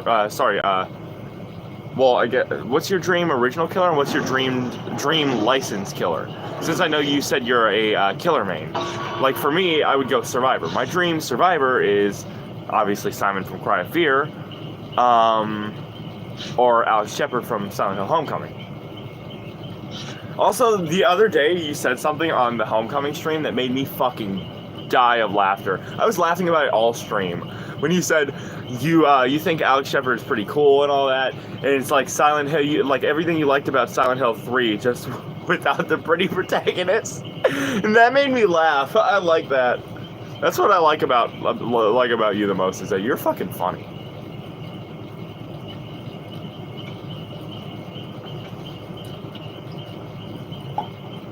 Also, I was thinking, like, it's up to you because we're pretty early on into Homecoming, and I I'm scared to play Homecoming again because of the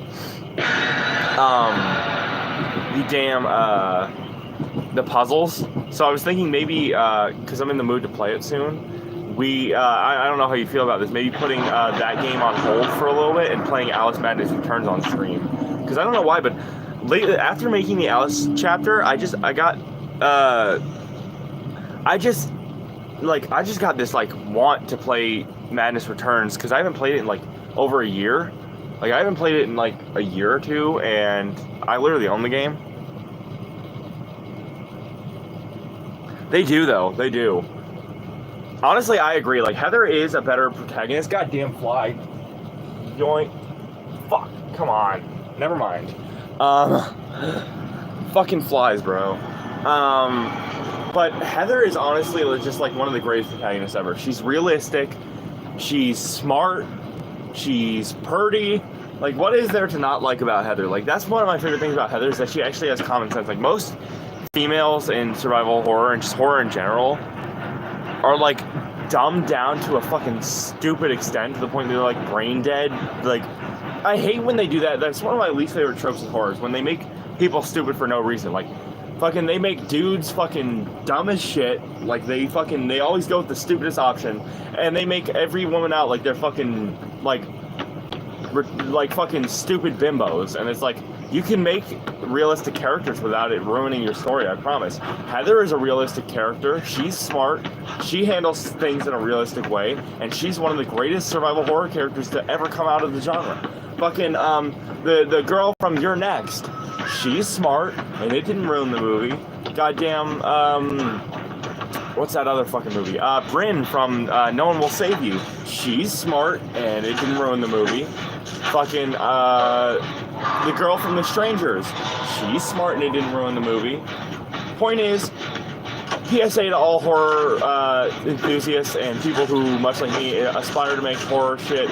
Don't make your characters fucking stupid, and don't make your women fucking dumb bimbos. You can make characters realistic without it compromising the horror of the whatever the story you're trying to tell.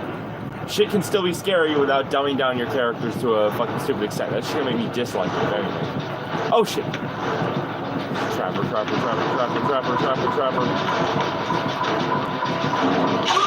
Damn it! There's no room to zigzag, really.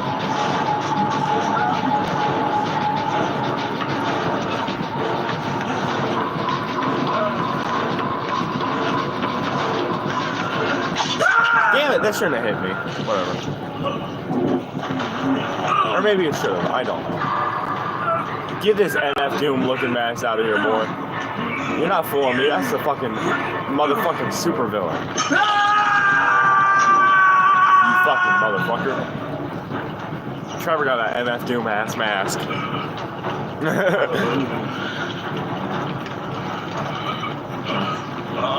Okay, for sure. Then we'll definitely play that next stream, because I feel bad, because the problem is, right, is I want to play Homecoming on stream, don't get me wrong. But I suck at puzzles. Puzzles are hard. I'm not good at it, right? So Silent Hill 2 and Silent Hill Homecoming are going to be a massive pain in the ass to play on stream. So it's like, I don't know. I'm trying to find a different game I can play where it'll be entertaining without it ruining anything. Oh my god, Jake. Ooh, that would actually be really cool, especially now that we have like shorter killers that are possible. I feel like if they pulled her from Orphan First Kill, I believe it's called, it could easily work out, since you know, she's short but not too short. Like, she's like hag height, I think.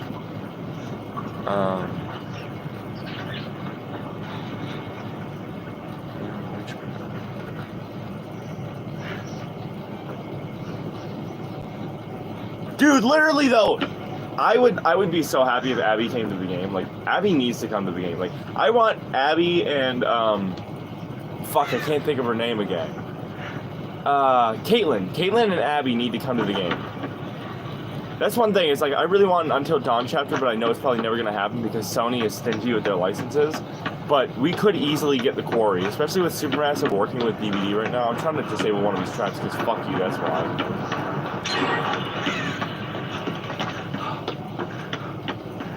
Creamy Beans. Nice username, jackass. Oh, yummers. If we could just work on 2 gems right now, we'd be set. He's only gotten 2 hooks, bro. Background player again? I keep getting background player. Oh, hey. Well, didn't that work out? I love her too, dude. God damn it. Ah, fuck. She wasn't really a final girl in my game, though, because I accidentally killed her. I accidentally killed her, and I was really stupid for that. Fucking stupid fucking bear trap.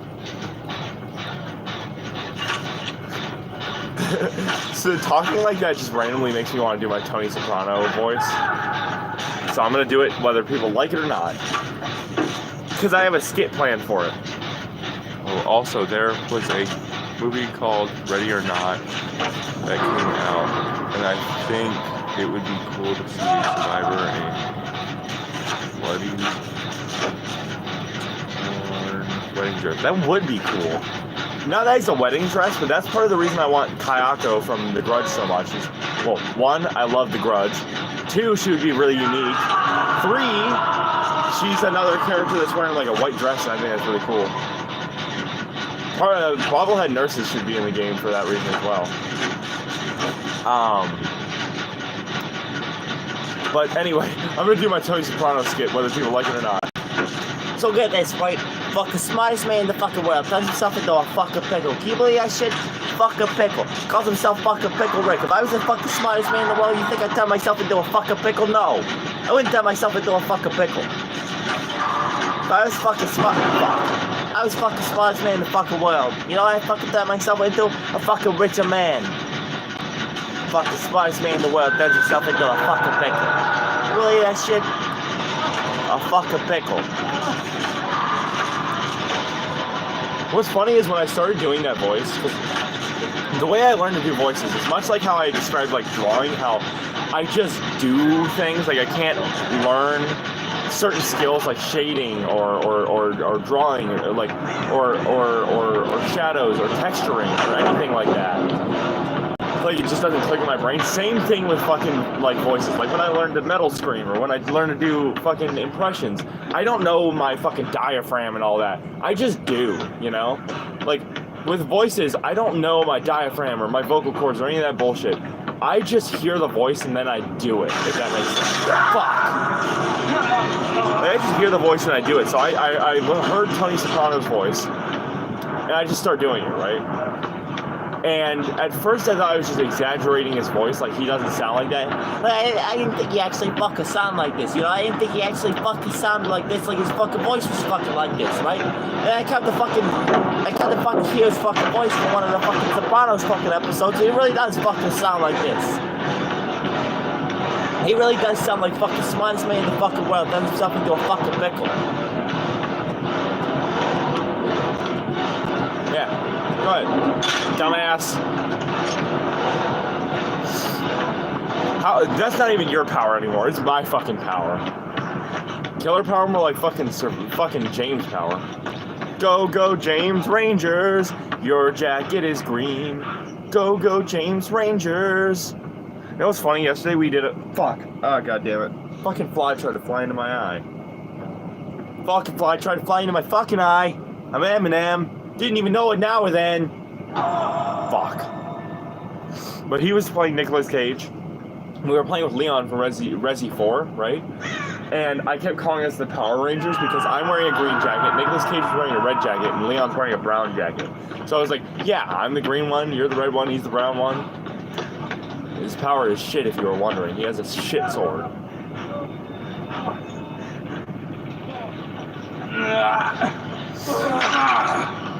Oh, hi, Jill. It won't let. Oh, there he goes. It wouldn't let me heal him. I don't know why. Fucking new killer, Walter White. Oh, you know what else I have coming out that I think you'll be excited for? I have a a map concept for 2 of the Backrooms levels. So we got some Backrooms action coming this month. Well, not this month, but next month. which we're almost into June. So yeah, we got some backrooms action coming up, and I'm gonna be getting into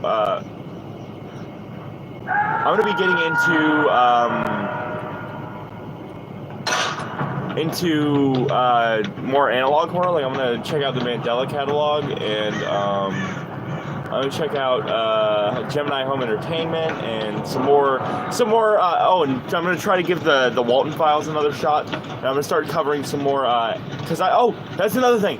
Vita Carnis, my first ever analog horror chapter, is coming out next month in June.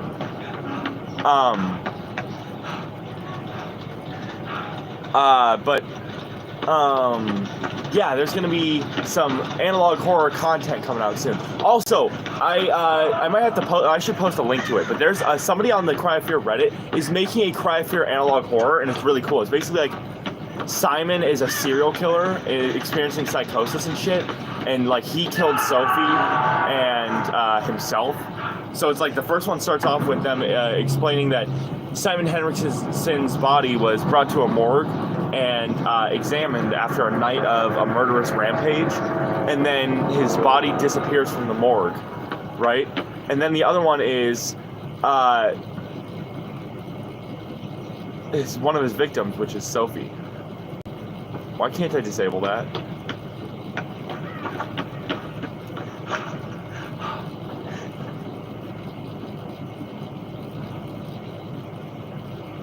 Bitch. Fuck your power.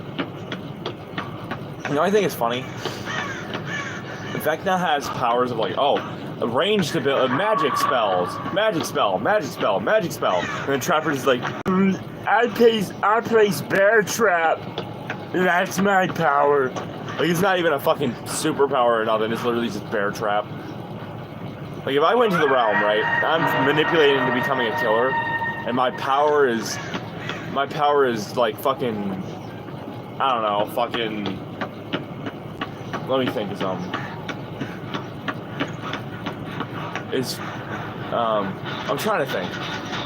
Say I get into the realm, and my power is fucking pot of boiling hot water. I'm just gonna look at the entity and be like, really, motherfucker? This is what I get? Really? Like, I have to serve you for eternity, you give me fucking pot of boiling water. Thanks.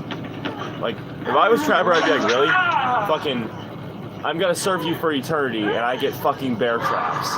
Wraith got a whole fucking power. Nurse gets fucking supernatural abilities, but I have to use fucking bear trap. Gee, thanks.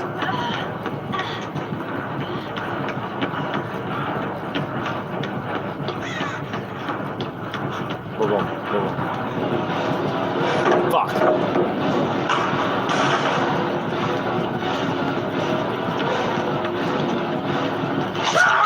What the fuck? Okay.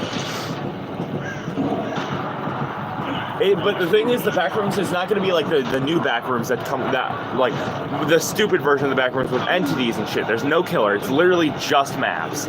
Basically, the way I imagine it is like the first level of the backrooms with the infinite offices and shit, just with like tiles. Like, it's a large, empty, open space just with like wooden like walls and pallets and shit like that.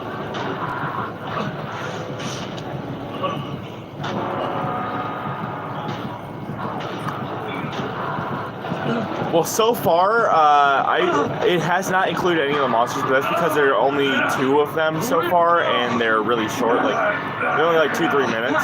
Oh, he's gonna let me live. Thanks, Trapper. I was gonna give you my item anyway to try to bribe you, but thanks, Trapper. We'll be right back. Thanks, Trapper. Hey, Trapper, my man.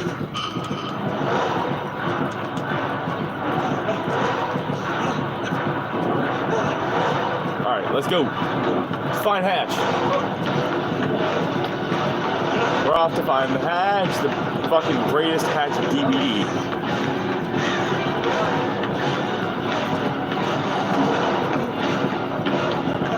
Literally, though. It's like, gee, thanks, I can run a little bit faster at the, like, they walk slower than most of the killers, so it's like, oh, gee, thanks, I get to run fast. But, you didn't mention the fact that I walk slower! Oh, you poor soul, you didn't have to do that. Oh, stuff following you, bud. Is it in here? Where is it? He swung, so oh, he's gonna let me disable his shit. That's funny. Now I can read the thing because there's no skill checks. All right.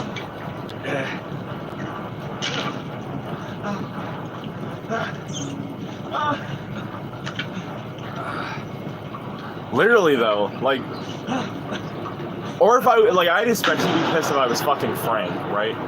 Because Frank gets to bring his girlfriend, Julie, into the realm, but they can't be in the same place at the same time. It's like, oh, gee, thanks. I get to bring my girlfriend, but I don't ever get to see her. Like, thanks, entity. Thumbs up. Oh, okay, that works.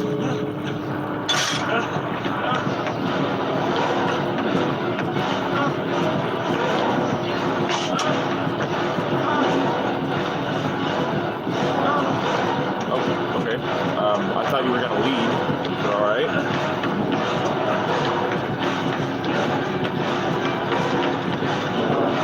I don't know why, but he's making me nervous. Like, I know he's being friendly, but compared to other killers, he's still making me nervous. Oh, okay. Why not?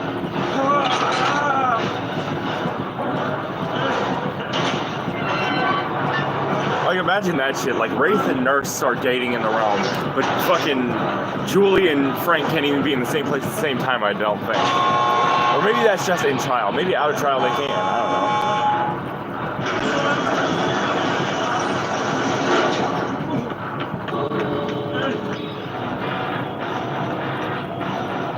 I'm surprised he didn't. Never trust a trapper. Don't trust, no. Never trust, no. I don't trust him.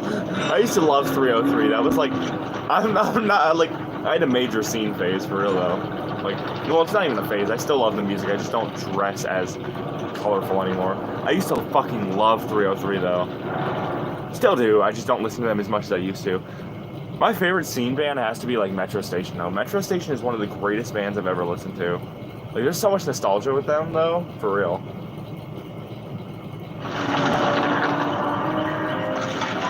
I'm Prestige 40. Hell yeah. Also, if you didn't know, I'm gonna be playing a lot of DVD eventually. Once I hit Prestige 50, I'm gonna be playing a lot of DVD because I'm trying to Prestige James to 100. So the first year I started playing DVD, after a year and a half, I switched to this account because I disliked the username on my other account and I couldn't change it. So I wanted something that reflects me now, right? So I've been playing on here for about a year, maybe almost 2. So I want him to be my first P100 survivor, and then after I P100 him, I'm probably just gonna P1 everybody else for their perks, and then Prestige 100 the Resi survivors, and then we'll see what happens after that. Then I want to P100 Legion and Pyramid Head, though that probably won't happen for a good long time because I don't play Killer half as much as I do. Like right now, if you look at my Killer versus Survivor grade, like I'm Ash 4, I believe, in Killer. And I'm iridescent 4 in Survivor. So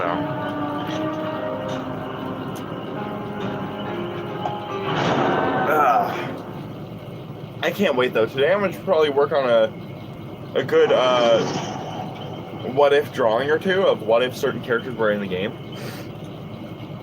I'm thinking maybe after the Cry of Fear what if thing. Oh, by the way, I forgot to tell you, the reason I chose, if you're wondering, the reason I chose Project W for What If Cry of Fear chapter is because there's 2 survivors in Project W. So I can draw the Saw Runner in the background with Simon and Sophie in the foreground. Oh god, it's a Steve. Never trust a Steve either. You know what I said yesterday to my friend, and he thought this was funny, so I'll tell you the joke. Steve's in this game, I call it a Dwight and Steve's clothing, like wolves in sheep's clothing, but it's a Dwight and Steve's clothing. It may look like a different survivor, and they're gonna be good, but they're gonna be just as ass as Dwight is. I also came up with this other joke, and this is really fucked up, but I think it's kind of funny. I was like, can't wait for the new game mode, 2 Dwights, 1 locker. You know what else would be a really fun game mode, I think, that I came up with a while ago? It's called Musical Lockers, where basically all generators, tiles, loops, everything are removed from the game, right? All that's left is lockers, and survivors have 30 seconds to choose a locker, right? There's only 10 lockers, so they have 30 seconds to choose a locker. And during that period, the killer is blinded and cannot move. And then once everybody's hidden, you become unblinded, and you have to go and try to find. The survivors. You have 3 chances to find the survivors. If you find them out of the locker, they're instantly forced into a mori. Steve and 2 Sables. Get out as fast as you can. Steve and 2. Oh god damn it! No mither. Fuck. Sorry. I hate no mither. It's a stupid part. Oh my god, it's Pinhead. Oh my god, it's John Wick. Oh Christ. And my perks are pretty meh. But how to deal with this group of survivors? Step 1, DC. Step 2, wait out the DC timer. Much like how you would. Oh shit. Much like how you would deal. Much like how you would deal with Trickster. How to play against the Trickster. Step 1, DC. Step 2, wait out DC timer. Fuck! Oh damn it! And he has blood fever. Fuck!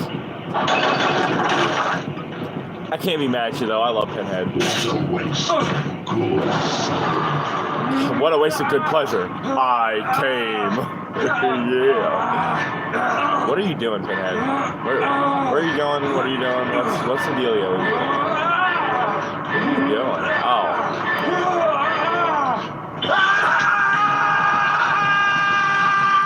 Literally. Glad I brought that. But I'm gonna give my top 4 real quick of most annoying killers to play against, and I will not be challenged on this. Number 1, Trickster. Number 2, Legion. Number 3, well, this is in no order, but I'm still giving order. Number 1, Trickster. Number 2, Legion. As a Legion main, the way you're supposed to play Legion is annoying as fuck. Number 3, Clown. Number 4, Nurse. A good nurse literally gives you nothing, no counterplay, nothing to do. There's literally nothing. And number 5 is.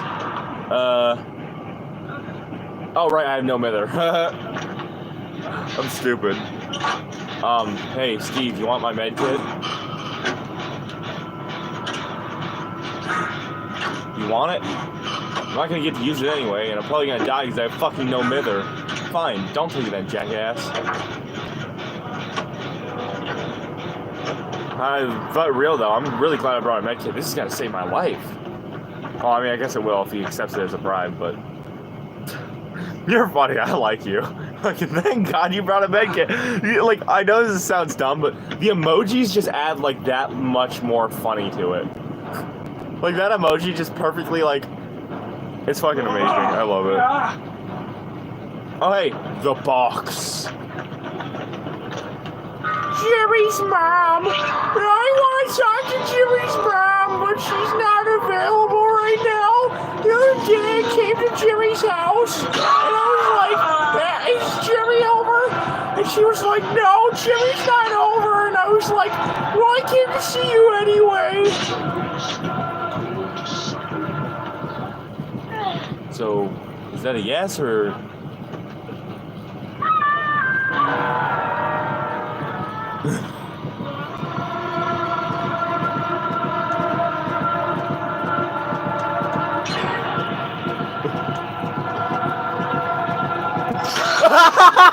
The sass! The fucking sass! Oh my god, you saw that sass? He was contemplating it for a minute. He was really thinking about it. Honestly, I'm not even mad. I love killers with a personality. Like, that motherfucker, that was a funny ass moment. I'm glad that's gonna be immortalized forever on the stream. That was funny as shit. The way he looked at it, he's like, are you fucking serious? And I'm like, yeah, take it. Like, please? So here's the plan, right? I'm gonna go run back over there. I'm gonna go stand in front of the med kit, and I'm gonna try to see if I can't get him to say it again. I'm gonna try again. I don't give a fuck. I was about to be like, oh, I should heal myself. Oh right, I fucking can't. Who uses fucking no mither? That's such a dumb perk. I'm sorry. It's a waste of a perk slot, kind of like Sloppy Butcher. The box. You... the came. You boxed. I opened.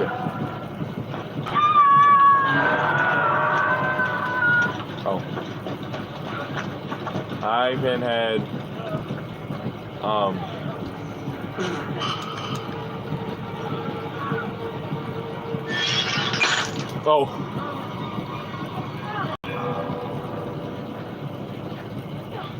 Is that a yes? I don't... Is that a yes? I'm confused. I'm confused. This Pokemon is confused as shit. Did it work?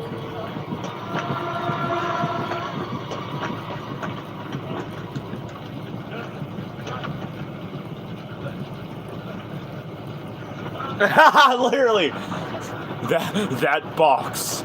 I will not open it. That does not make me tame. Listen, I might not do the greatest Pinhead voice, but I try, right? I try.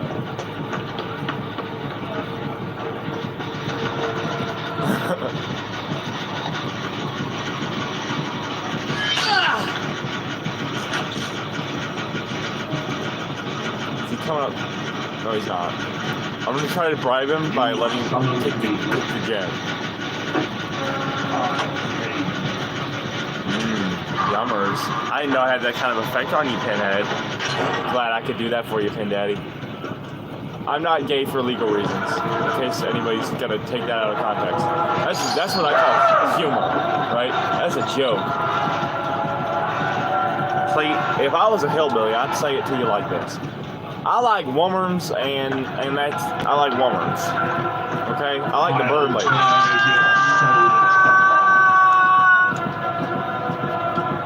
Okay. I mean, sorry, bud. He said no. I mean, Pinhead says goes, I guess. Hey, looks like that brown med kit was worth it. Huh?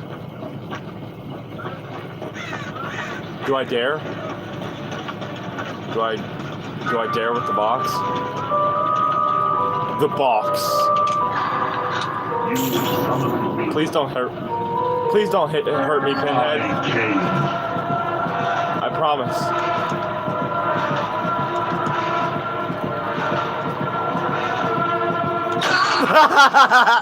Honestly, it was worth a shot. He literally was like, brown medkit equals I spare you once. Not for the whole game. Damn.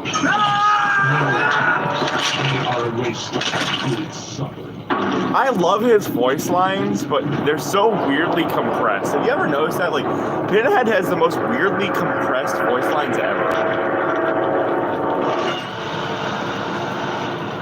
Like, they just have, like, maybe they were taken from the 1987 movie, but his voice lines just sounds like they have so much compression behind it.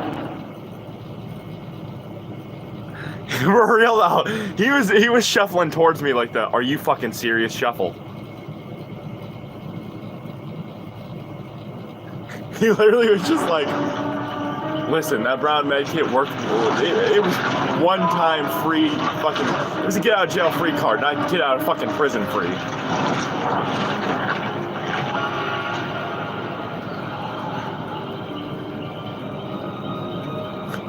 Bring no mither again. It is good suffering. I don't know why, but that good suffering line, I just randomly pictured like 2v8 mode comes out, right? And they expand it where it's not just the 5 original killers, it's every killer, right?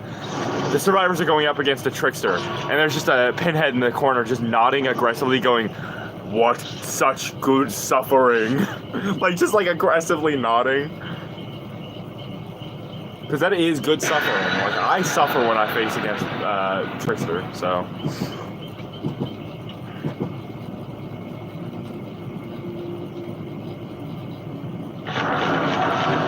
Walter White confirmed for DVD soon? Should have. Oh my god.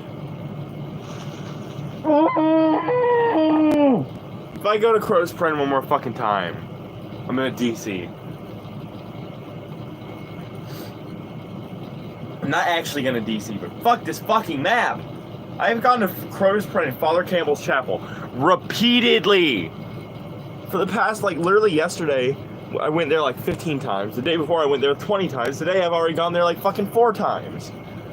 Fuck this goddamn map, bro. Like, give me some variety. I'm about to start putting on a fucking map offering. Like, for real.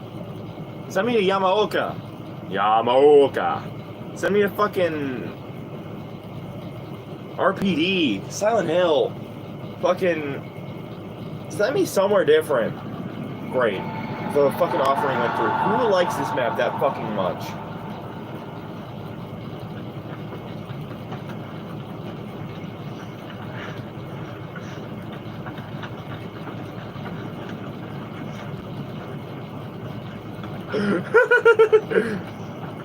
Come on, damn it, I'm trying to hit a streak. 1, 2, 3, 4, 5, 6, 7, 8, 9, 10. Fuck.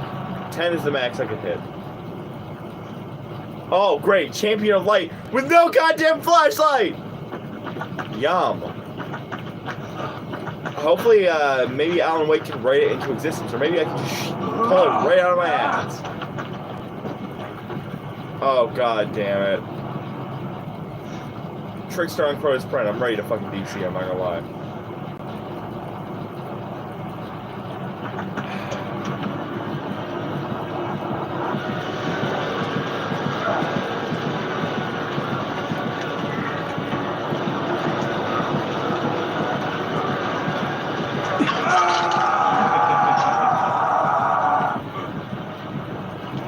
That wasn't for you, that was Trickster. Trickster's ugly ass looks like he wearing a raincoat.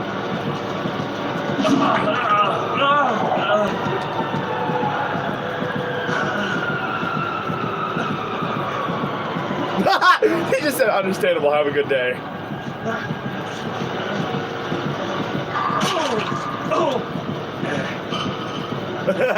He's just like, understandable, have a good day. Wow. I'm gonna do a little bit of an asshole move. I'm gonna deplete it before I give it to him.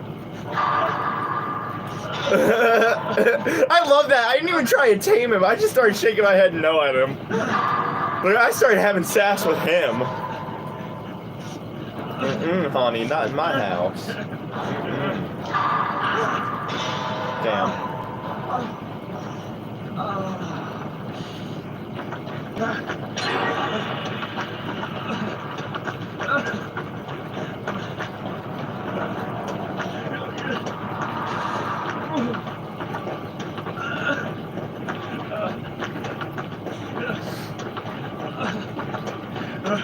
Oh, hello there. Shrek for Killer DVD needs to happen. Make it happen. Oh, I guess I was already healed up. Look at that. Love that I have Champion of Light despite having no use for Champion of Light. Oh, and great, he has no aura reading, so just fucking distortion isn't gonna help me.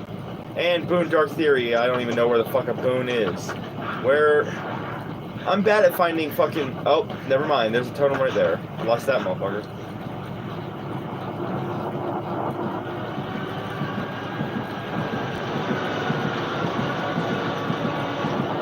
Trickster's probably the lamest killer in the game, I'm not gonna lie. Bad killer backstory, bad design, bad everything. Oh damn, he got his ass.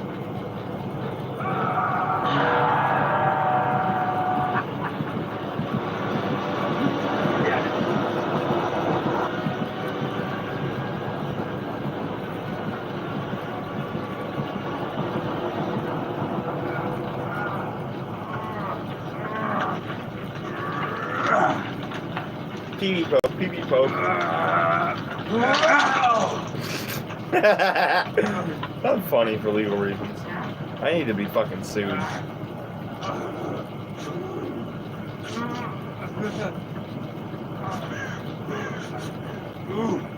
Well, actually, I don't need to be sued. My legal team sucks.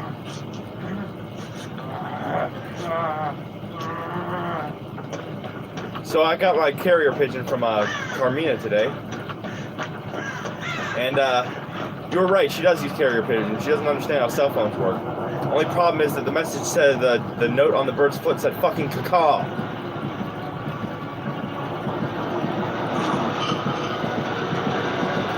I love that he's just sparing me.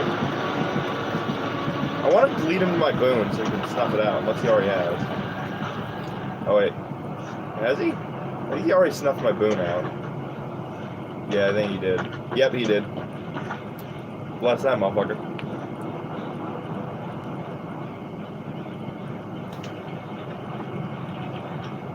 I know, right? Like, she has such a way with words. You know, I'll never forget the first date we had. We went to Tova Landing. I showed her everything I liked about the map. She looked at me and she said, "Ah!" And then proceeded to smack the shit out of me with a palette knife. And I looked at her and I said, "Thank you." See, it's a lot like Gomez and Morticia. See, I worship the goddamn ground Bird Lady walks on.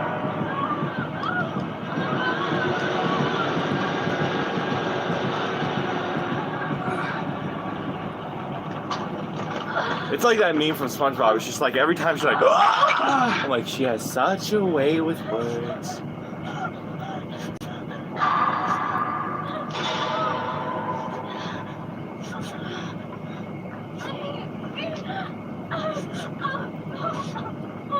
My live reaction to Skull Merchant. Oh yeah, Skull Merchant, that's number 5. Number 5, so my top 5 most boring killers played against that are shitty designed. Number 1, Trickster. Number 2, Skull Merchant. Number 2, Skull Merchant. Number 3, Legion. Number 4, Cloud. And number 5, Nurse.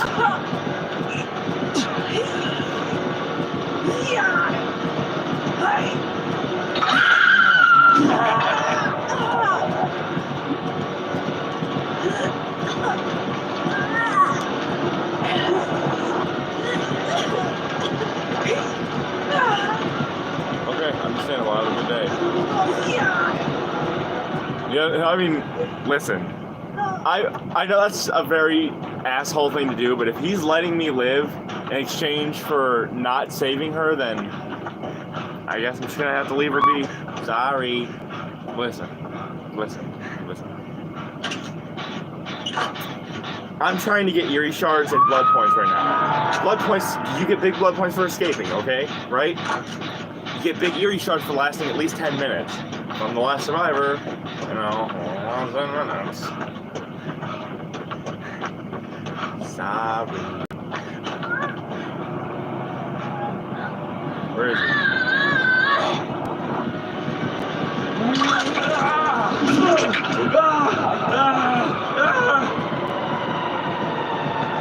My live reaction to that information.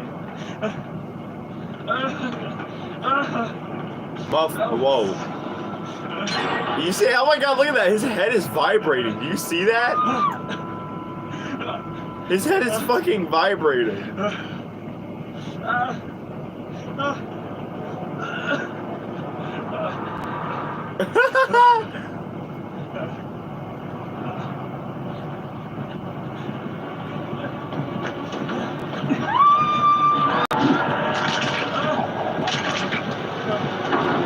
I'm gonna lead him to my boom. Can you even follow me? He's not even fucking following.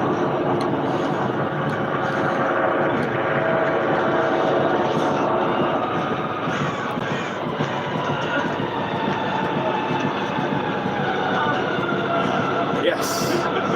There you go, bud.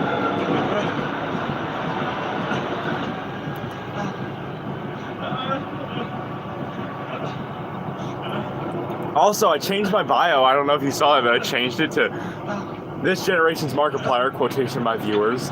Carmina Morris, canon husband, and soon to be proxy. Oh. Damn, bro. That's rough. Don't hook me. I gave you my item and you accepted.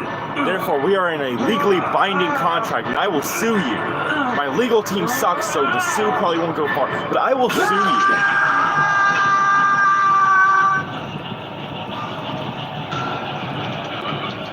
I'm gonna intentionally enter the fog just to find just to get my lawyers get his information to sue him.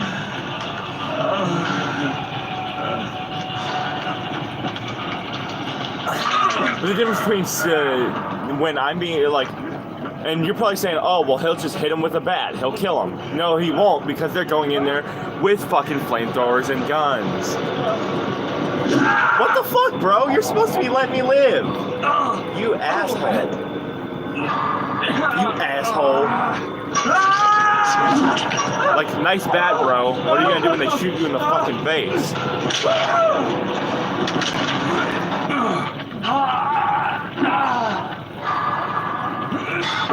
There you go. For all the viewers at home, you can see his buttocks.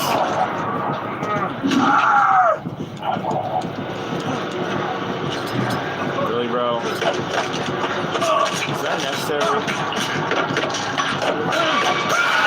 Wow. Nice, bro. Bet you're really proud of yourself. For faking being nice. I know, I'd be.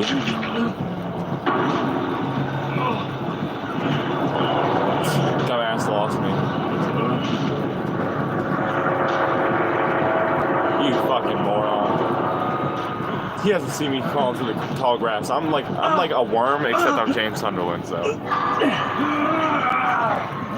Really, bro?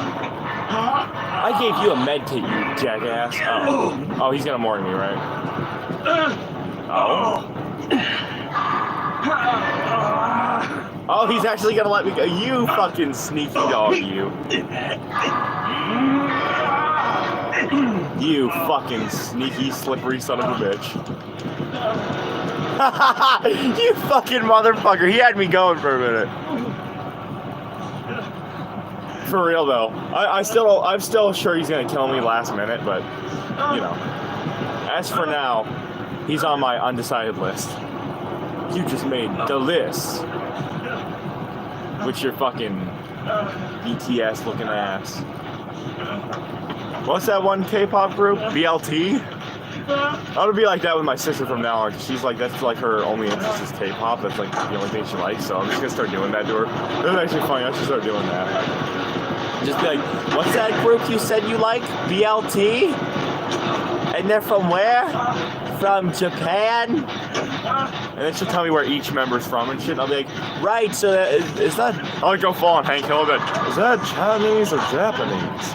I Laotian, stupid hillbilly. Is that Chinese or Japanese? And you said they're called BLT?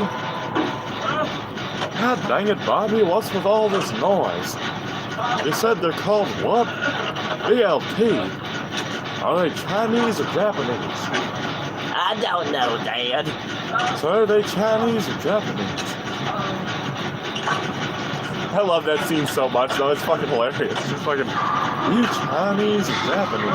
I lay ocean, stupid hillbilly. Is that Chinese or Japanese? God, that's so fucking stupid. I love it. That's great. No? Okay. Have fun with that. Anyway, how was that new album you were talking about the other day? Was it good? I've heard good things about it. It's not personally my cup of marmalade, but I'm glad people are enjoying it. So yeah, I figured I'd ask. I heard some people are saying it's their best album or whatever. I wouldn't know because I don't listen to it. My sister used to, but now all she listens to is K-pop. So I figured I'd ask, like, how is it? What you like it? How it go? What'd it do?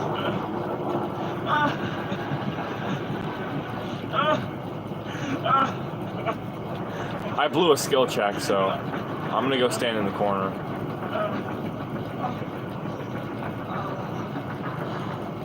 Yeah, bacon lettuce trickster. I love that.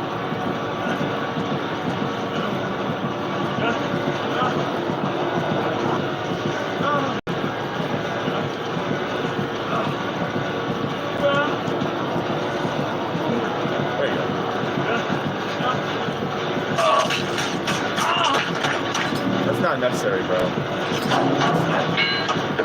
We're doing all that. What a cool guy.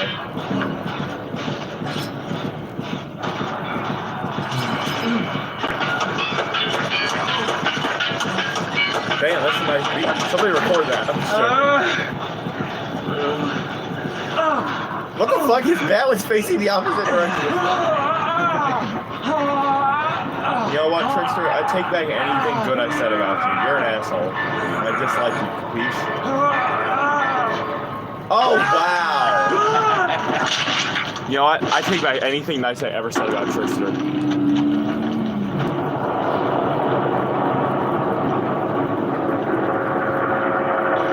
Honestly, my dad does the same thing.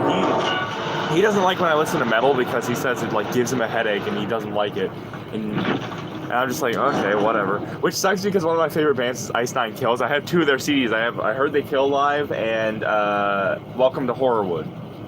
So, yeah. And what's funny is I can't even listen to this one song. Hip to Be Scared around him. Because there's a part in the music video where they recreate the scene from American Psycho, where he's like, do you like Ice Nine Kills? Not really. Their early work was a little bit too scene for me. But when the Silver Scream came out, I think they really came into their own, both commercially and artistically. The whole album has a refined melodic sensibility that really makes it a cut above the rest. And then he does the Hey Paul thing, and he kills him with an axe and all that, like the movie. But every time he does that, it's like, do you like Ice Nine Kills? My dad goes, no, they fucking suck. They're the worst band ever. Fuck them. And I'm just like, okay. But I'm sorry your mom didn't like it. Parents just don't get it though, for real. My dad gets it a little bit more than most parents were, because my dad he's not like one of those dudes who like had kids in their 30s or 40s. My dad is currently like 30, and he had me when he was like 18 or 19. So, yeah, my dad's pretty young. Like, a lot of the stuff I listen to, he also listened to. Fucking Blink-182, Linkin Park, System of a Down, Hoobastank, fucking Nickelback, Creed, My Chemical Romance, The Used, him, what else?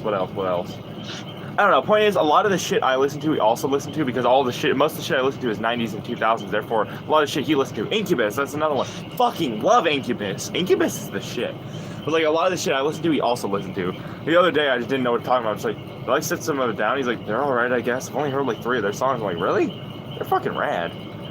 Been listening to that one song recently, Toxicity, Aerials, a lot of that shit. I listen to a lot of their popular songs because I haven't bought their CD yet.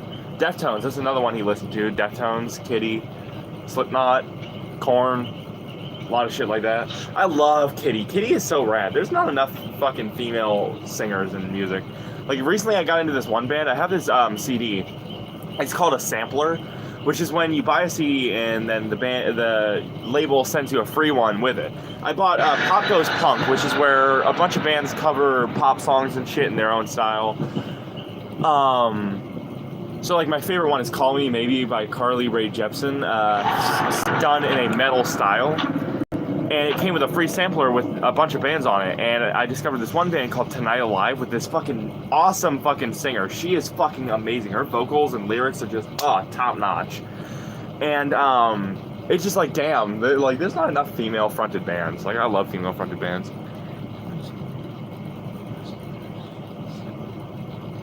Thank you. I appreciate that.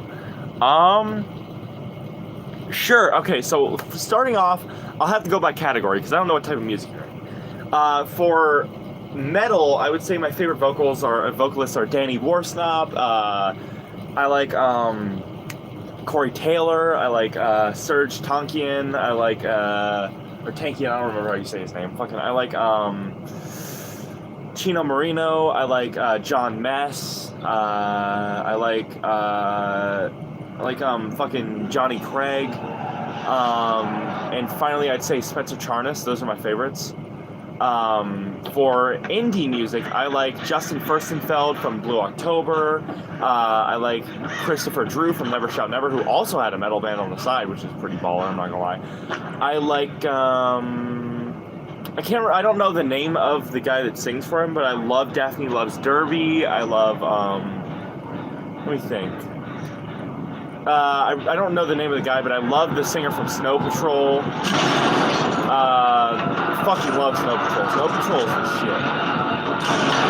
Missed again, fucker.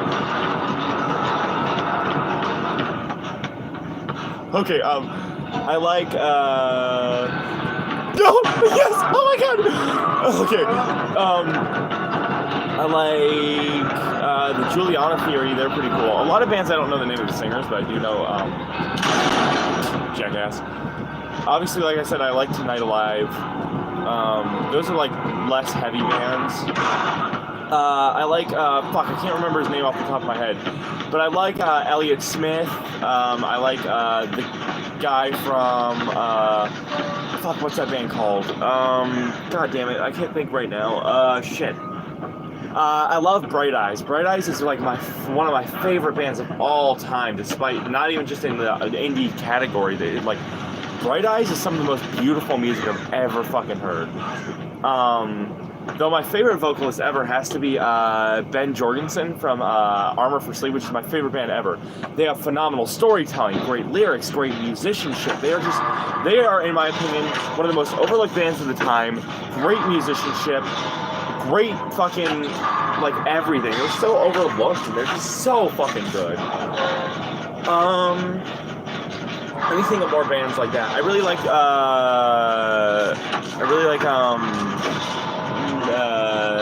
Newfound Glory. Their vocalist, I don't know his name, but their vocalist is fucking amazing. I like Patrick Stump from Fall Out Boy. He's really good. Ryan Ross from Panic at the Disco. There's just some to name a few. It really just got, you know who's one of the greatest singers ever? Is,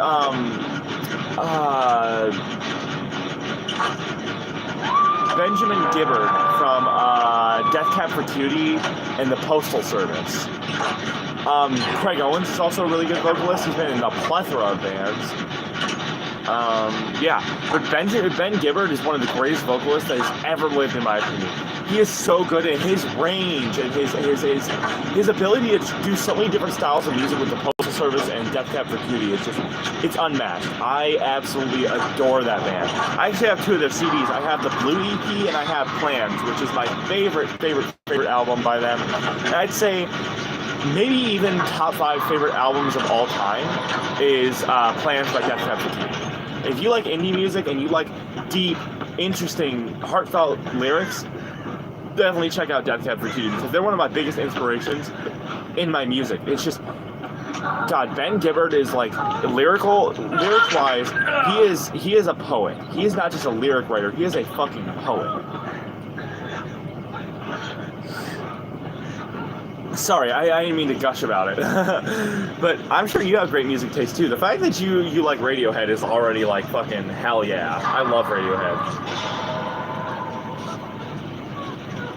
Radiohead's great. I love Radiohead. Oh. Bro, what are you doing?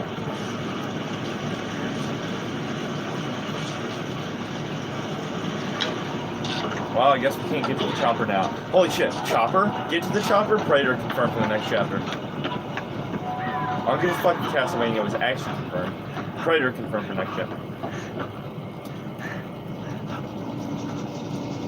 Death Cab for Cutie, like C-U-T-I-E, like cute. Death Cab for Cutie, they're really good.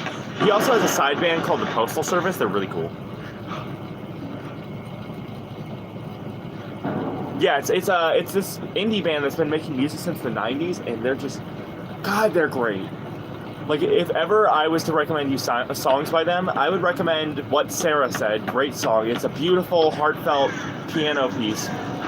Full band, though, about a guy who's in the hospital watching a loved one die, and how he wasn't sure if this is going to be the end and shit, and it's just the way he reflects the state of somebody going through that.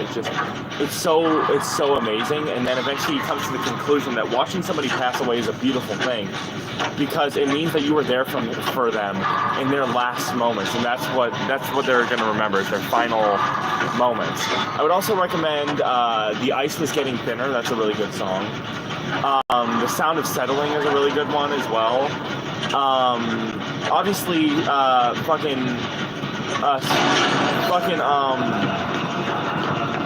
goddamn, one of their greatest songs considered one of their greatest songs is God, why can't I think of it? I Will Follow You Into the Dark. That's one of their greatest songs ever. And then finally, I would recommend Soul Meets Body. Soul Meets Body is a really good one. Summer Skin. Really, I could just recommend you the entire album. But if I was to recommend you any 3 albums to listen to, like if you wanted to find new music, like based on like my recommendations, I would say listen to Plans by Death Cab for Cutie, Self-Titled by Bright Eyes, and Foiled by Blue October. There's 3 of the greatest pieces of art I've ever listened to in my life.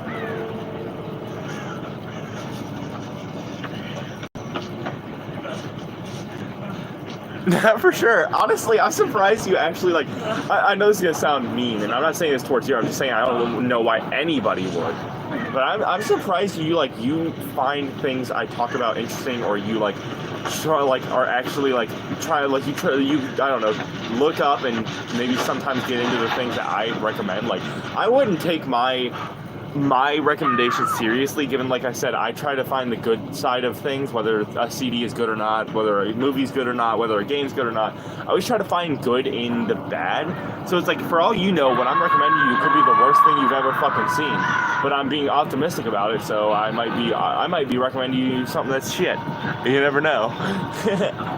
Yeah.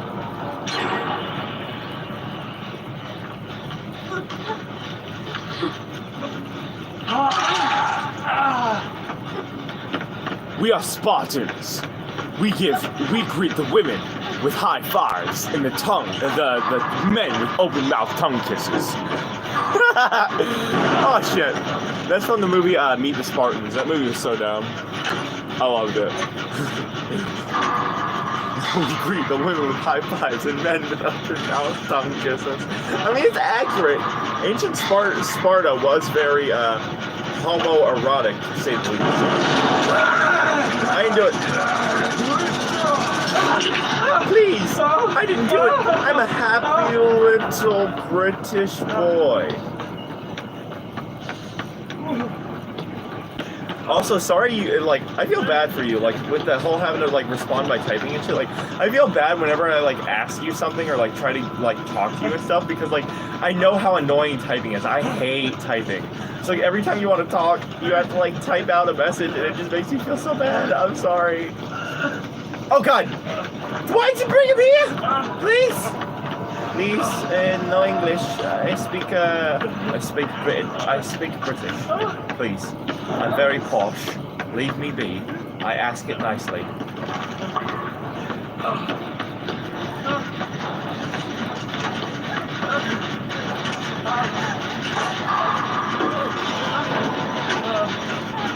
Oh god! Oh! Scared the shit out of me. Honestly, that's scary enough, seeing Sable run towards you injured. But that's also good. Sables are kind of toxic, I'm not gonna lie. Sables will rat you out in a fucking heartbeat.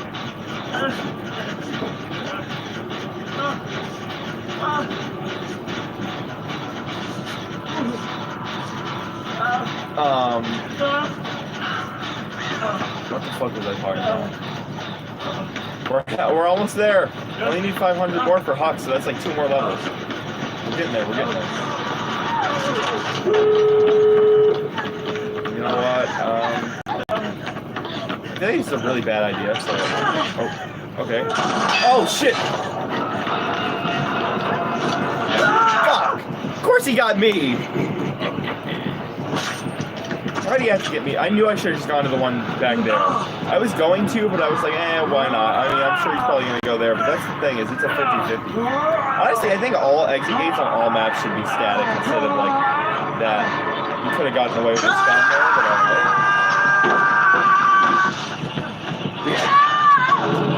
know. Oh, man. Sable is, she just used, like, 100% of her capacity right there for that play.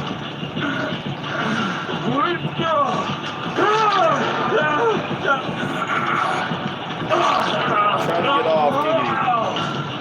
Damn. Look for the shot. Remember. Oh, somebody already left, so we're screwed. Remember, if it's endgame, and you try to kill yourself on hook, it's not toxic. It's just good strategy. Might as well try to get off, Giggity. Claudette, please, for once in your life, please, Claudette, be useful. I'm out. I'm outie. Fuck. Am I gonna make it to the end? Maybe. Am I gonna not make it to the end? Possibly. Please.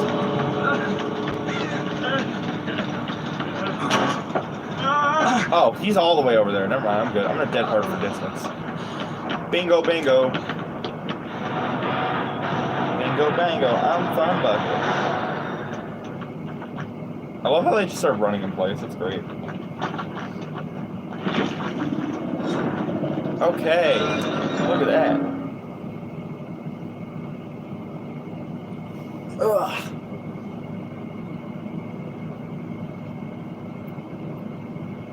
Thank you. I appreciate that. You're too fucking nice to me, but you do too. That's why I like talking to you. You have none of my I only have like one friend. He's not really he plays Dead by Daylight, but he's not into horror. So I never get to talk about horror outside this channel. So when you join the fucking live stream, I always try to hold back my fuck yeah moment. You know what I'm saying? Because finally I get to talk about Cry of Fear and Dead by Daylight and all the shit I would like to talk about. Oh, you want to see something cool? Check this out. So this is my Xbox profile. Check it out. Simon from Cry of Fear is my picture. How cool is that? I'm actually trying to look for a new picture for my profile picture on YouTube, because don't get me wrong, I love my Simon profile picture, but I want a better one, you know? Everybody uses that pic of Simon because it's the most clear pic of Simon. But I want a pic of him holding a gun or a syringe or something. I want a better picture of Simon that's more unique. Because so many people, literally on TikTok, if you go to a Cry of Fear video, you can see 40 people who have my fucking picture. So, yeah, I'm trying to find one, but it's hard to find one that isn't an official model. Just need to need to get fucking Gmod on Steam and on some fucking computer and just fucking make my own profile picture.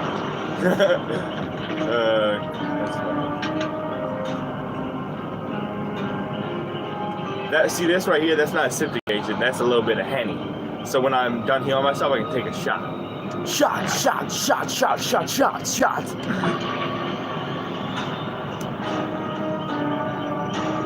Literally though, I wish you could just make custom badges on DVD so I can just make it fucking Simon.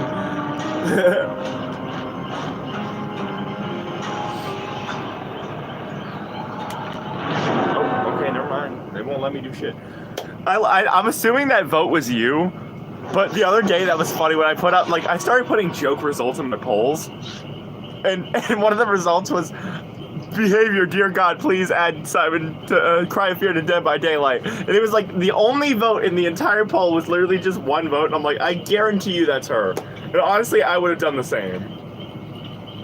But hear me out, right? By putting that in the poll, that means more people who maybe weren't aware of Cry of Fear or weren't oh yeah, I want that in Dead by Daylight, might actually start talking about getting in Dead by Daylight. That's how you get a conversation. Somebody would be say, hey, I saw this weird ass poll and it says a weird ass thing about getting Cry of Fear in the game, and then they maybe bring it to other social media pages or something like that, or they talk about it online, and bing bang boom, more discussion started right there. Haha, I knew it! I fucking knew it! I love you, you're great. That's funny. You know what's bullshit? Fucking James here doesn't have a pocket flashlight, but Heather does. How come Heather's model has a flashlight, but James doesn't? James had a flashlight too. I know, because I have his fucking flashlight.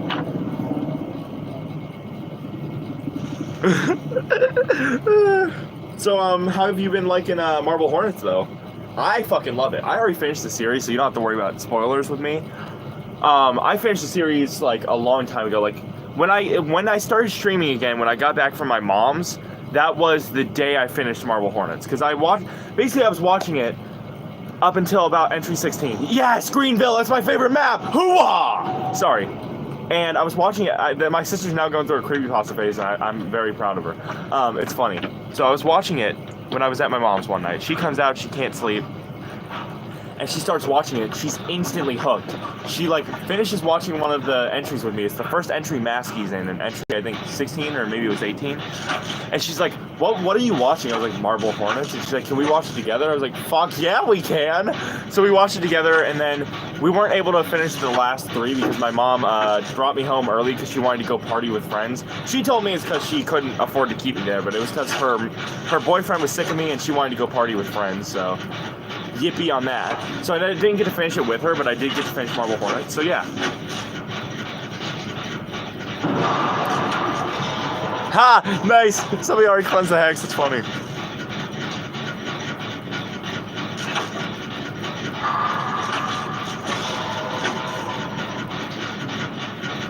It was, yes. So if you're wondering, I'll make it simple on you. Same thing I told my sister when she was watching. The person behind the oh god damn it, it's Camp Merchant. Fuck. The person behind the camera is Jay, right? Unless stated otherwise. So if there's text on screen before the tape, it's Jay. But if it's Tim, you'll actually see Tim. Because later on in the series, this isn't spoiling anything, Tim starts recording some entries as well. Hold up, what? Oh, yippee, self-care. But if it's Tim, you'll actually see Tim on screen and he'll mention Jay a lot because, well, he's not Jay. But if it's so basically if it's in the first person, it's Jay. If it mentions Jay in the text on the beginning of the entry, then it's Tim. Or Maskey, or Maskey or Hoodie or whoever To The Arc is. The thing is, it's hard to tell because To The Arc is at any given time one of 3 people. But you'll know who it is because their video style changes depending on who is To The Arc at that point. So like if it's a lot of analog horror, like creepy imagery, it's the original unknown user of the To The Arc channel. If it's more nature shots, it's one of the proxies. If it's more like straight up footage, it's one of the proxies as well.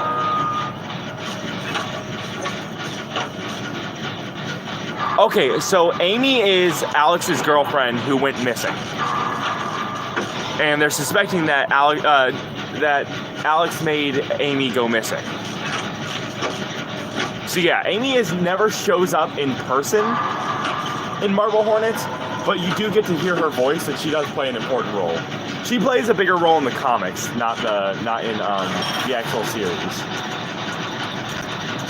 Fucking Camp Merchant.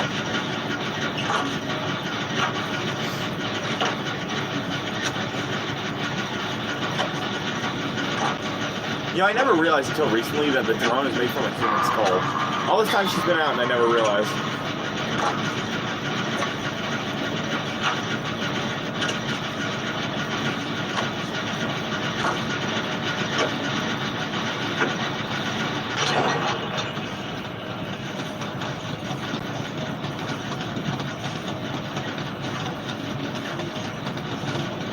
I want to hack it again.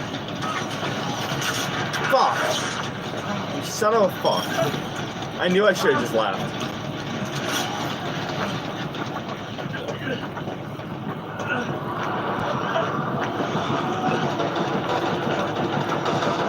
Fuck. I got stuck, but it worked. Damn.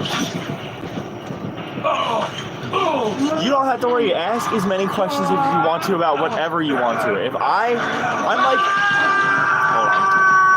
I have so much knowledge about so many different things. I'm like an encyclopedia of fun facts and knowledge when it comes to certain things. So ask about anything you want to at any given time. There's not a fucking limit on questions or chats or anything like that. You can fucking say whatever you want as much as you want. Hell, you can fucking say the same thing 50 fucking times for all I give a fuck. I don't care.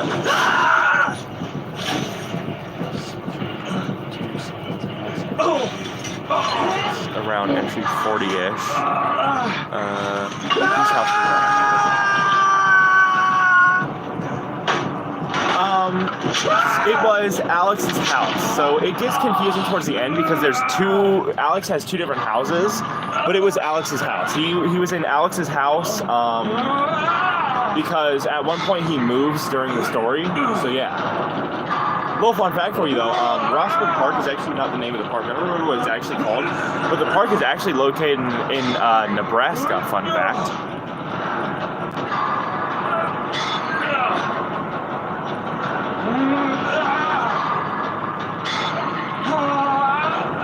Actually thinking about making some my own original podcast.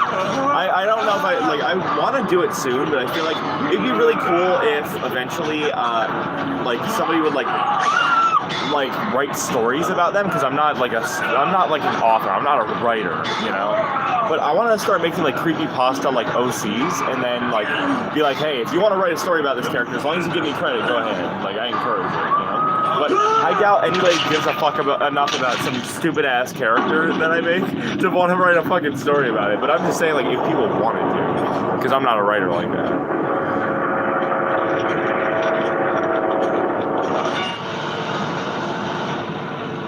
So, what is Alex? Yes, that's Alex. Alex is the guy seen in the early entries and the later entries. Alex is the guy that fucking, you brought your dog, you know what I'm saying? I think you're giving me too much credit. Yes, some of my lyrics are good every once in a while, but my lyrics are very basic, I think. But I appreciate that, honestly. I just feel like if I wrote a story, it just end up being like edgy garbage or something like that, you know? Because the thing is, I'd be trying to channel like classic creepypasta style writing, and classic creepypasta style writing was usually done by 13 to 17 year olds, which, to be fair, I do fit the bill. I am 17, but you know. To be fair, though, I am about to be 18, so.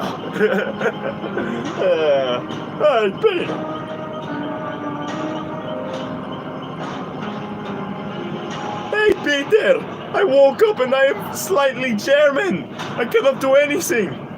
And they're going to close down the Wiener Schnitzel. Where will I get my Wiener if they close down the Wiener Schnitzel, Peter? Yeah, I don't know, Joe, and I kinda don't care. Somebody asked me the other day, they're like, what's your favorite part about being a father? My favorite part about being a father is that Lois does all the work while I sit on the couch and watch young Sheldon. Yeah.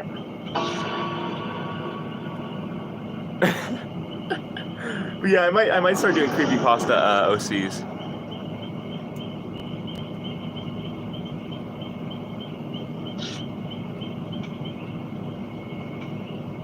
Me too. Absolutely me too. Thing is, I have to basically when I'm bad at understanding metaphors and stuff like that. So for me, I have to watch a movie, take it on face value, try to think about what the deeper meanings could have been, not understand it, watch a movie explain the deeper themes, then grow to appreciate the movie hundreds times more than I would have before, and then bing bang boom. That's it. So I have to watch an explain video on most of the movies I watch. So don't feel bad about it. Like I do too. Good shit. I hope it's not too late for you. Like I just wanted to throw that out there. Like if ever like I stream and it's like too late, you don't like. Obviously I know that I don't have to say this, but you don't have to feel like you're obligated to be here. Yes, I like when you are here, but I never want you to feel like, I don't know, like you have to be here, like, you know. I don't know if I ever feel like if I ever seem like I'm pressuring people to be here. Like I'm not trying to do that. Like I like when people are here, but nobody has to be here, and I don't want people to feel obligated like they have to be in the stream. Like only be in the stream if you want to. Like shit, you could just watch the videos and that's enough for me. Like that's, you know, I still get to have discussions and talk and stuff, and that's enough for me. That makes me happy. Shit. Speaking of things that are coming out, today I got some art coming out. Obviously, I said I'm going to work on the Cry of Fear What If chapter thing. I'm going to be posting my Nina the Killer drawing today. And then finally, I'm not sure if I'm going to... Oh, shit, the pig. I might work on a drawing of Candy Pop or... Not quite sure yet. But if you want a really cool fucking movie to watch, if you ever get a chance, one of the coolest movies I've ever seen as of recent memory that I think everybody should watch but is really underrated, it's called The Autopsy of Jane Doe, It's basically they get a Jane Doe cadaver in this morgue, and supernatural shit starts happening, and as they cut deeper into her body and experience and get more information, it starts to get more and more confusing in the sense that like the way her body is injured is impossible anatomically, and it's great. It's really cool, and I think that everybody should watch it without spoiling anything, because the only way to really explain it is to spoil shit, so I'm not spoiling it, but I think everybody should watch it. I think it's really cool. And the way basically it's like the injuries don't make sense. Like for example, like at one point there's she has cuts and scarring on the inside of her body that should have been on the outside, but her skin is perfectly intact and shit like that. It's really cool, I think. Oh, hey. Blessed Totem. Hey, crazy. Unusually feel more emotional during the night, and it's kind of hard sometimes to I'm so sorry you're going through shit like that. I understand. I seem a lot more bubbly and happy than on stream than I usually am. Like in real life, I'm a very anxious, I don't know. I'm not without getting into specifics and shit. Like I'm a person that does struggle a lot with a lot of mental illnesses. So to be able to make content, make things that maybe make people a little bit happier, maybe help them out. That's great. I'm really glad I can do that for you. Get done, bitch! Miss Piggy, I think you look shitty today. That's it. I said it. You look like it. You look like shit today. Why are you so fucking tall now?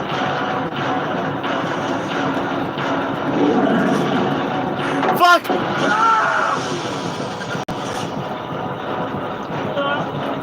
Okay, cool, for sure. I was actually worried I might be streaming too much and that you were like, I don't know, coming into the stream because, I don't know, you felt like obligated or something. Because sometimes the way I talk seems like I'm pressuring people to be here. And I was kind of worried that I was streaming too much and that, I don't know, I was taking up too much of your time or whatever, and to hear you say that or whatever, to see that, read it, it does actually make me feel better, because I don't ever want people to feel like they have to watch my videos, they have to watch my streams, they have to be here, it's purely if you want to. I want to make that very clear for anybody who's watching this now or later. This is purely for fun. Do what you want to. I enjoy when people are here because I'm a lot more talkative when I know there are people listening. I still talk when there's nobody on stream, but when there are people on stream, I'm a lot more talkative. It's a lot more entertaining, so when they go up as VODs, it's going to be a lot more entertaining. So when I stream and nobody's here and people just pop in for 5 seconds and leave, it's very, I become very unmotivated to talk, and I just stop, talking and shit. So it's nice when people are here because it makes for a more entertaining stream.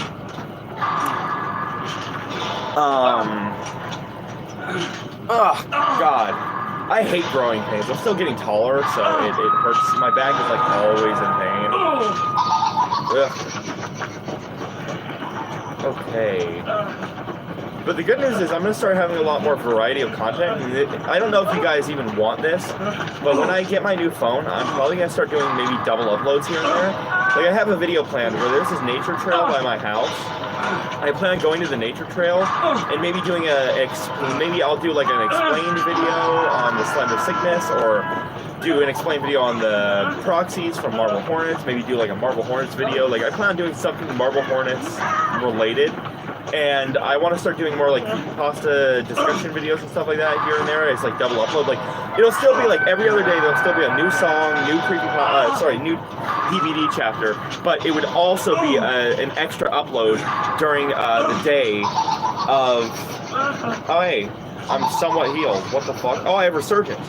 So it'd be maybe a double upload where I'd go down to the nature trail and talk about creepypasta, since a lot of creepypastas take place in the forest. Fuck. But yeah, I'm really glad I could help and, I don't know, make you feel a little bit better. I actually prefer being up at night anyway because, while I do have really extreme paranoia, I experience a lot of paranoia and a lot of auditory hallucinations, so when I stream, it keeps my mind off that, and it keeps me going, But not only that, but like at night I'm a lot more productive and a lot more creative, and that's what I like about being up at night. It's just like I get to just chill. Nobody's being loud, nobody's bothering me. It's more chill, and I'm a lot more creative, and I get a lot more things done. Oh shit! Damn, son, where'd you find this? Real trap shit. Trapaholics. We make it look easy. Shadow Wizard Money Gang. We love casting spells.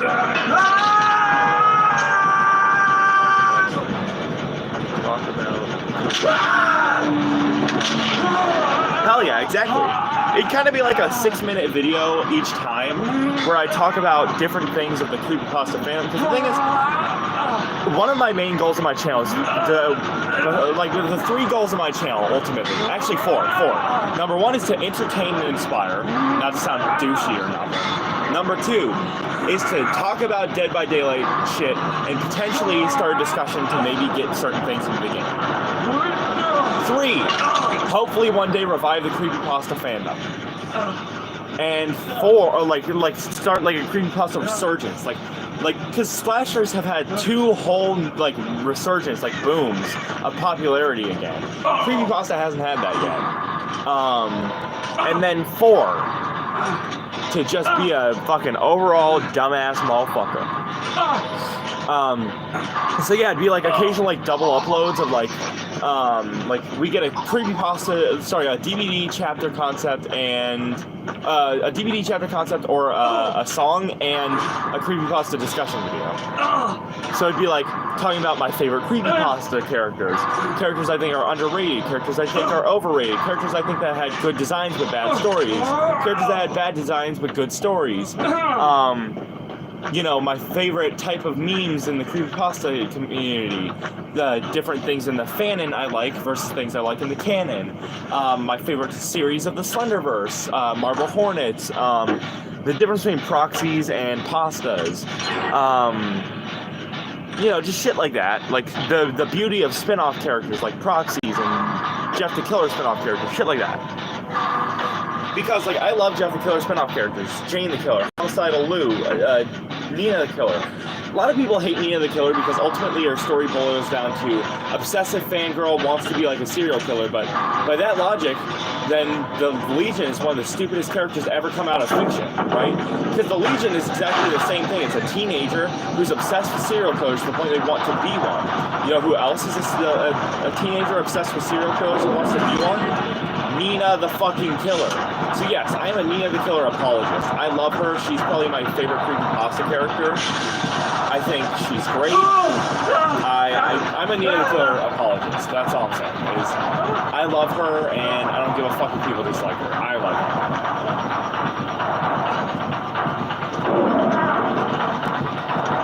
Dumbass! Dumbass. I'm not gonna expect that. Yeah, you're not gonna expect that!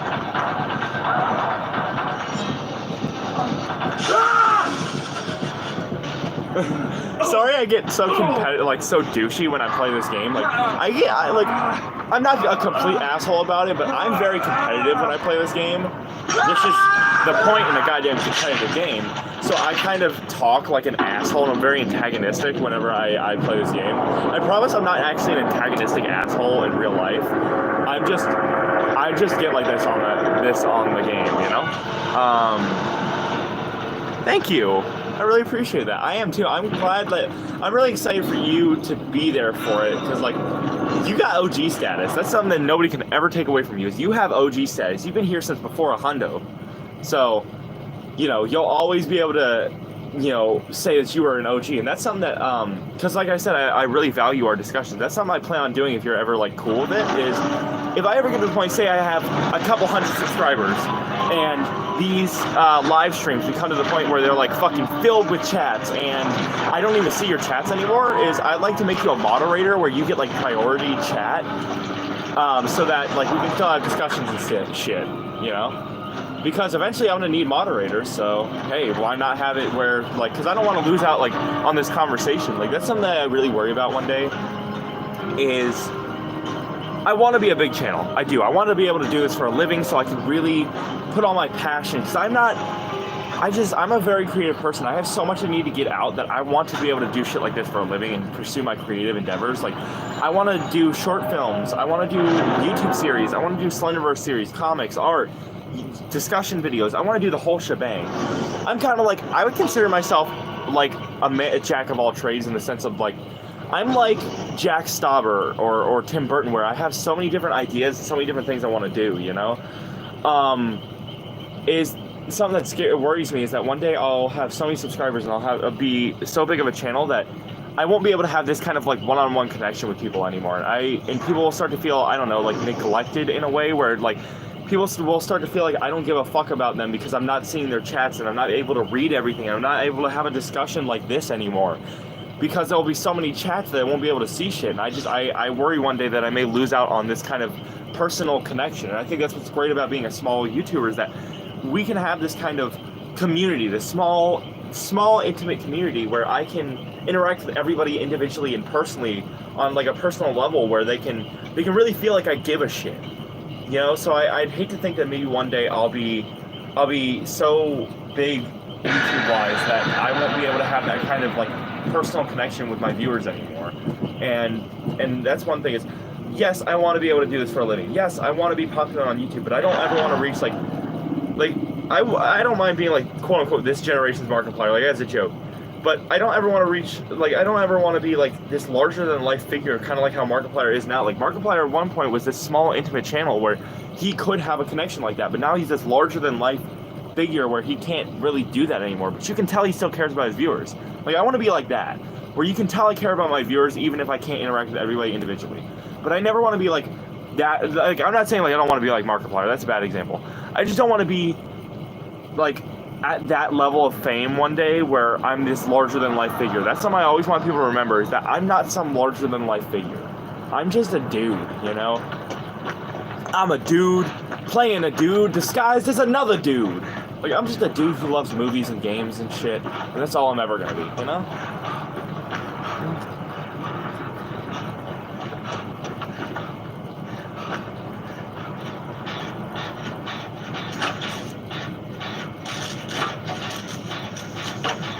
Honestly, you know what? It's actually a good point. I never thought about it like that. Huh. You know what? You just made me not so worried about becoming, oh shit, a big YouTuber. Fuck! Shit! Bubba the kind of guy who'd like chase after James Sunderland and say, just prove my point.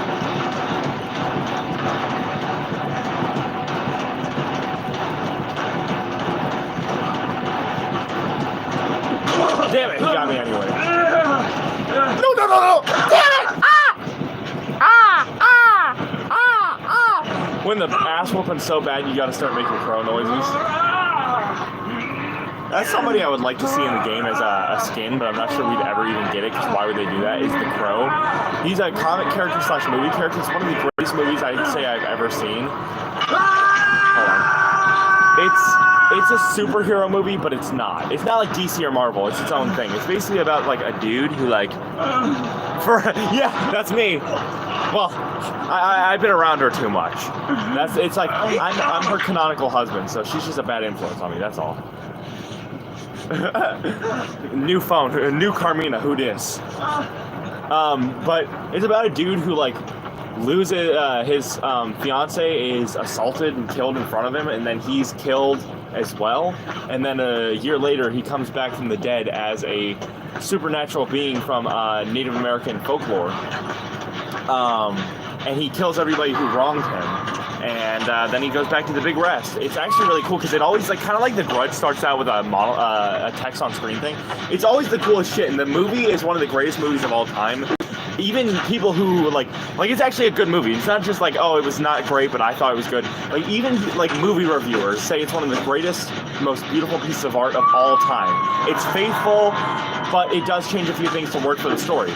And in the beginning of the movie, it starts with this really cool fucking tone-setting narrative, where it's like when a person dies in the grip of a great sorrow, and their soul cannot move on, a crow, they will appear in this life with a crow to right the wrong so that their soul can finally rest. And it's so good. I'll have to bring it out in a minute. I actually have the Crow Gold Edition comic. It's a beautiful black hardcover book with gold writing on the side. It's beautiful. You know what? I'll show you the sleeve in a minute. It came with a sleeve and everything. I just don't keep the sleeve on the book. But it's great. I'll show you in a minute. When this match is over, I'll definitely show you my I won't pull out the book because it'll be a pain in the ass, but I'll show you the sleeve. It's very inspired by like goth music too, so that's something. Like there's a lot of references to Joy Division, which fuck yeah, I love Joy Division. So yeah.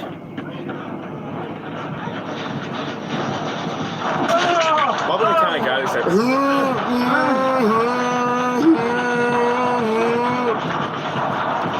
fuck. Oh shit!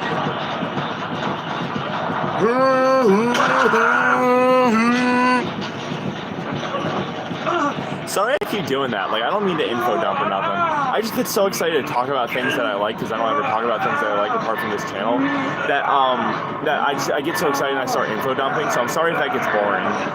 Like, I know you didn't fucking ask me to tell you the storyline. Every time I fucking do that, I just do it out of habit, so if that gets annoying, I am sorry.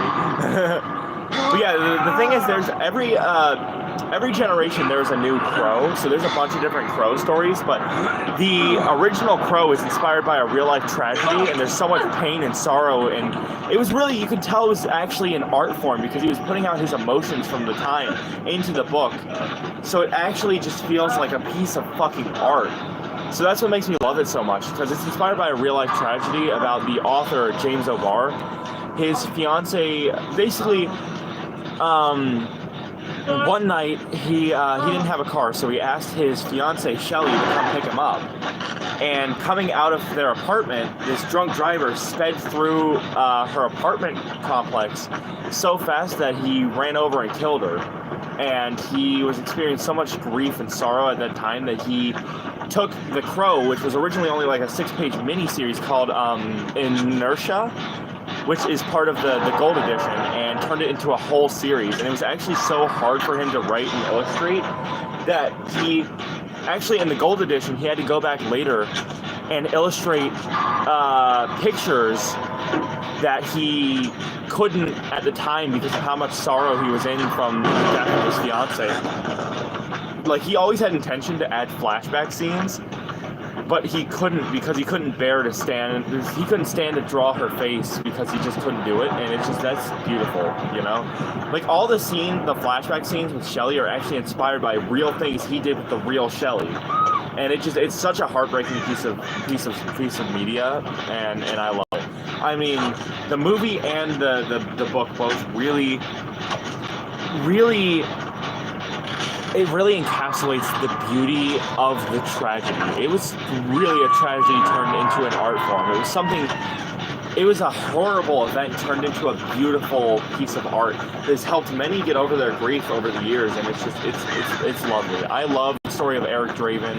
I love the whole storyline. And I think it's actually kind of a good thing that he went back and had to add all those scenes later on, because there's something weirdly poetic and beautiful about the fact that that the Crow comic is drawn in a certain art style, but the flashbacks are drawn in a completely different art style, and it's like they're both beautiful, but one of them it's rough around the edges in a way that's like, it's rough around the edges where you can tell he was using it, like getting his emotions out onto the paper as he should with art. And then the new one, it's beautiful, it's ethereal, it's just, you know what, I'm just gonna have to show you. I can't put it into words, I'm gonna have to show you. So let me grab this, here it is, here's the sleeve. So I don't know if you're gonna be able to see it. Let me turn on the flash. Oh, Flash. This is the, I don't know if you can see it. There we go. This is the front. Wait, no, this is the back. There's the text on the thing. Here is the front in the newer art style that the flashbacks are in. Right here. And let me see if I can't find the book real quick so I can show you a page or two, if you don't mind. Which I'm sure by the time that you even say that you don't mind, I will already be showing you. Anyway, let me read text and then I'll do that.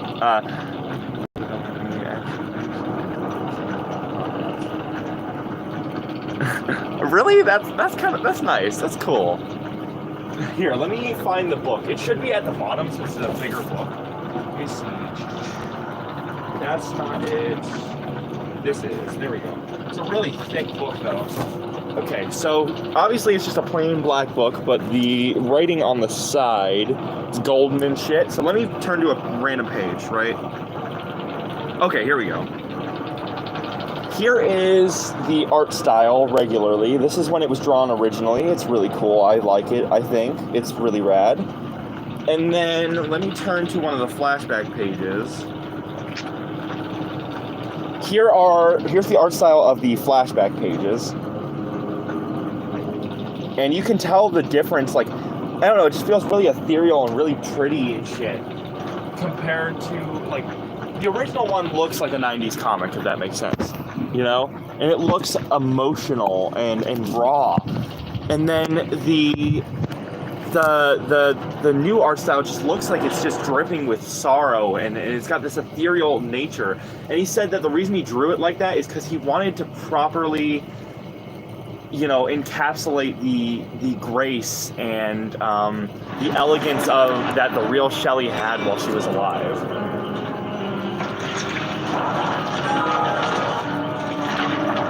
Literally, though, it's so gorgeous.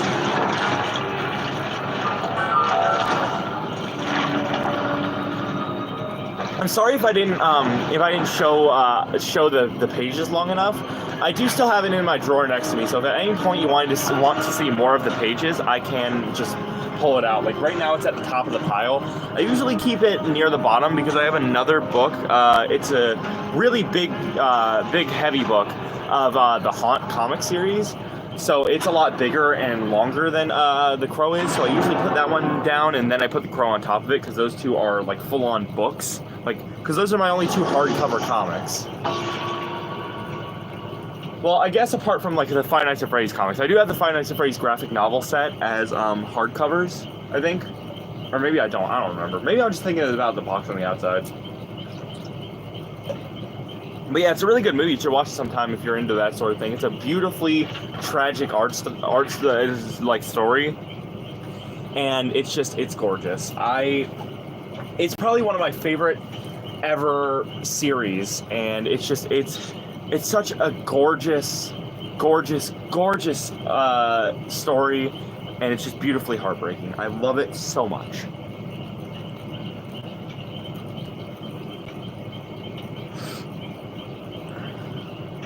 I especially love that book though, like that version of the book, because it comes with Inertia, which was the original comics before the actual Crow comics. So it's got Inertia and the Crow.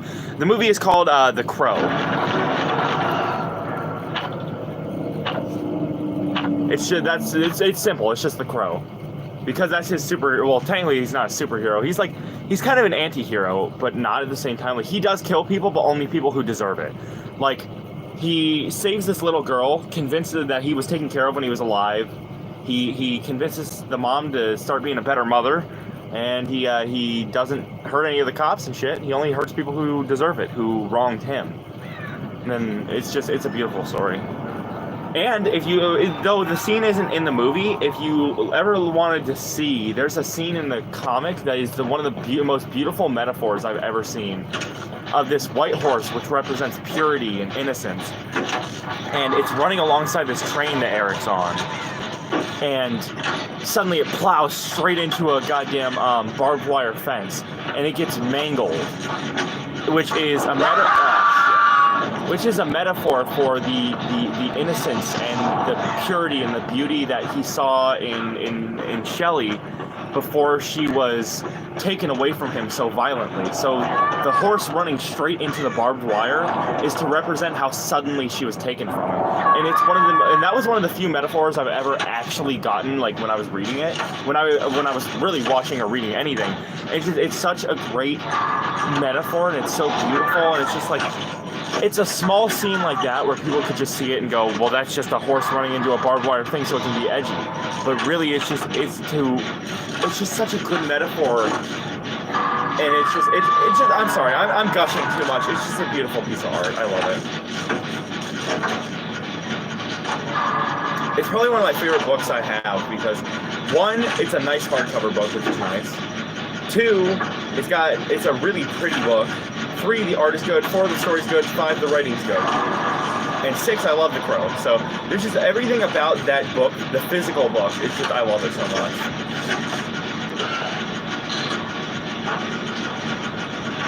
Those are my favorite types of superheroes, though. The kind that, despite great tragedy, overcome.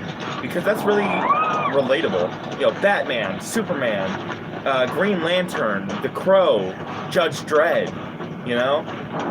It's like no matter, Haunt, Spawn, like no matter what, they overcome the obstacles and the things that are holding them back, especially Superman. Like, that's something I think a lot of people forget is they're like, oh, I want to be like Superman, I want to be like Superman. Superman's so positive, he's such a good person. It's like, you don't have to have superpowers to be Superman, bro.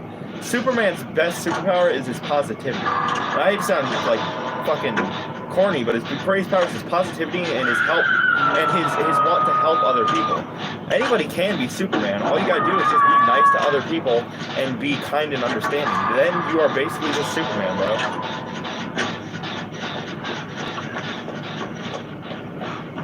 Anyway, enough about my love for superheroes. If you couldn't tell, superheroes are probably my second favorite genre after horror. So enough about superheroes. I'm sorry for gushing so much.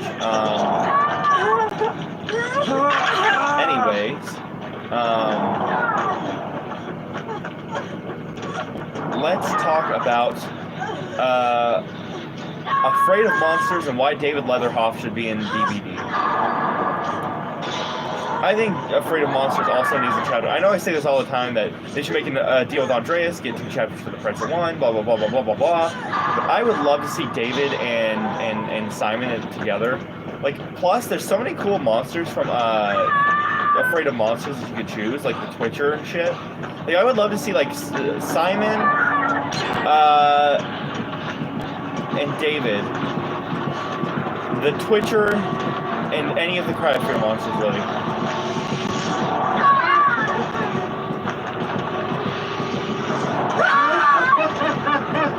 Oh, he's really not giving it up.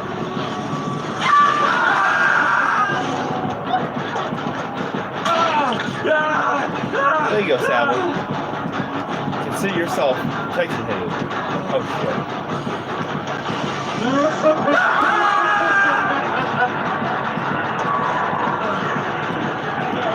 Fuck! I was trying to bait the window. Doctor is so boring to go against.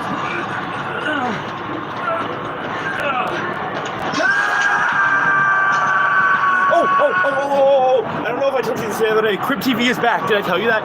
Crypt TV is fucking back. After like 3 years of putting out nothing original, they finally are making original content again. How fucking cool is that? They made a new monster going up against one of their existing monsters in a new comic series, and they're about to start making new shit again. Finally! I'm so excited.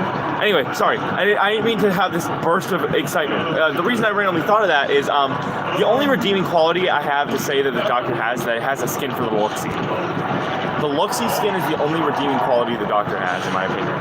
But yeah, they're finally going to start making original shit again! I don't know if it's going to be original short films again. I think they're starting off small with just original comics again that are being posted to the channel. But we're finally getting new media. It's, I think it's like the Birch versus a new monster that's like, kind of looks like the Were-Elf, where it's like half animal, half person. It's so badass. I'm so excited because basically what happened was like 3 years ago they started doing NFTs for Crypt TV, and that did not blow over well because NFTs are fucking stupid. And they basically got their reputation ruined, and then the 3-year hiatus really didn't help their reputation. So now they're basically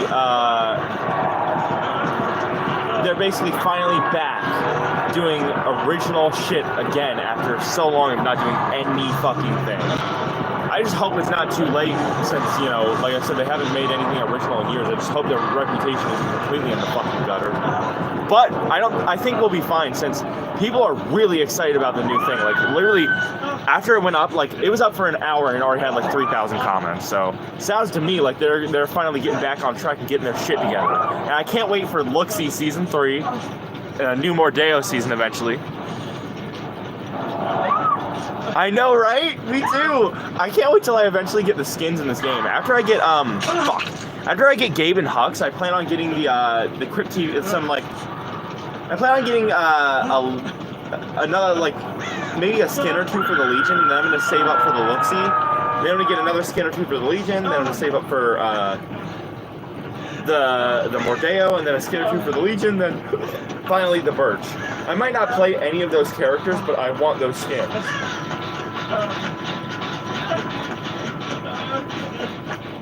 Ooh, Saboteur. Bitch.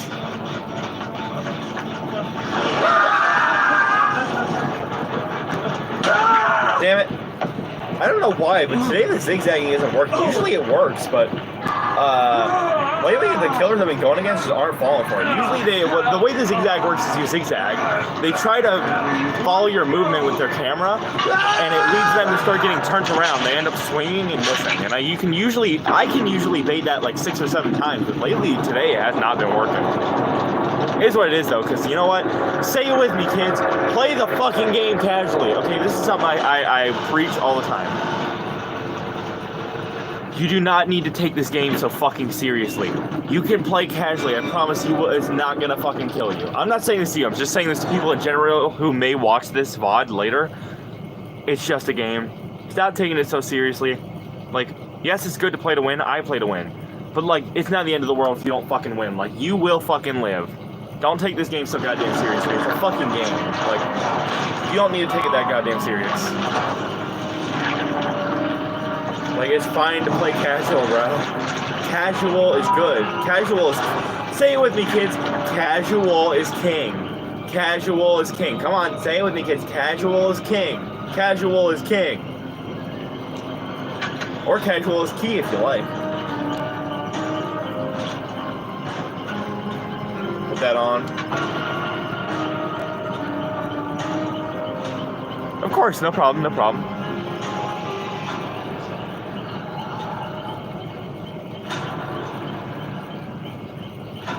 I've also really liked talking to you as well. So, yeah, maybe it'll be on tomorrow's stream. So I've decided, I'm thinking today I'm gonna work on the game. I'm gonna get Hux. And then tomorrow, if you want to tune in, we'll be playing Alice Madness Returns. Since like I said, I don't know if I'm going to be able to play Homecoming on the channel because the puzzles are just a pain in the ass, and I just know it would become unfun to watch. Like, I'm not done playing it. I'm just putting the series on hold for now. So yeah, never apologize for having to leave or anything like that, or sending me too many messages or asking too many questions.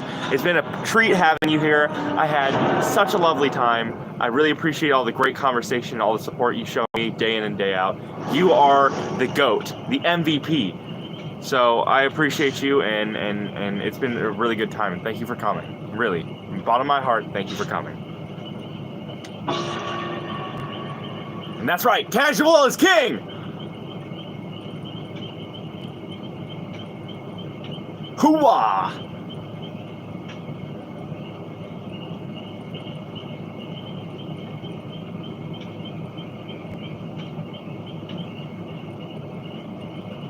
I'm so excited to start playing Madness Returns again, though, soon. Thank you. Alright. You have a good rest of your night.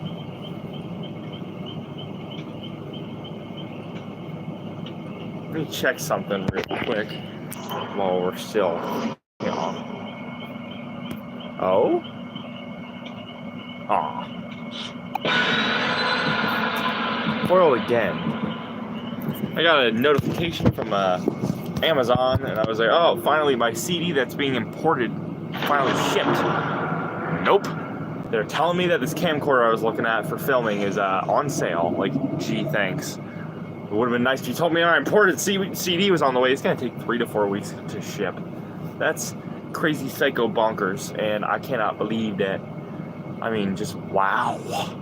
Like, I know it was going to take a while, but I didn't know it was going to take that long. Like, I know it said estimated to take a while, but still, I didn't know it was going to take that long. Because usually imported CDs only take about, like, I don't know, maybe a week longer than regular CDs at max. Like, I ordered Everyone's Out to Get You by Get Scared.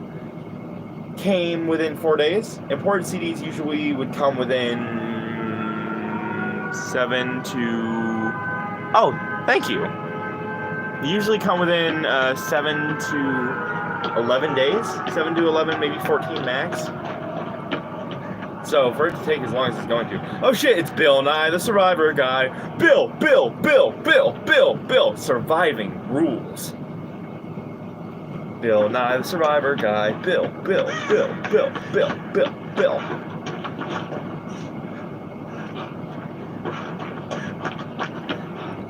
Okay. Oh, generator. Generator. Uh-oh. Baba Booyos.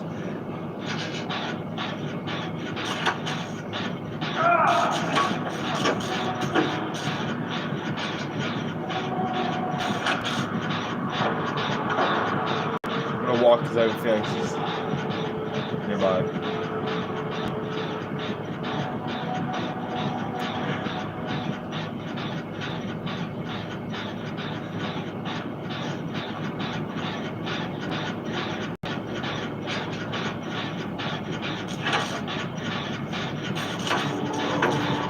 Shit!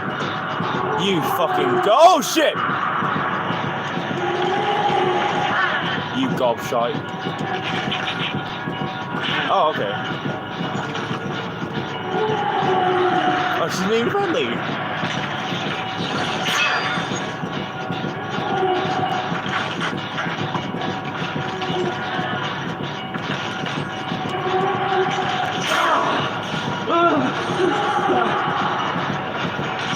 Damn! She was serious about that, huh? Okay. Damn, that's rough.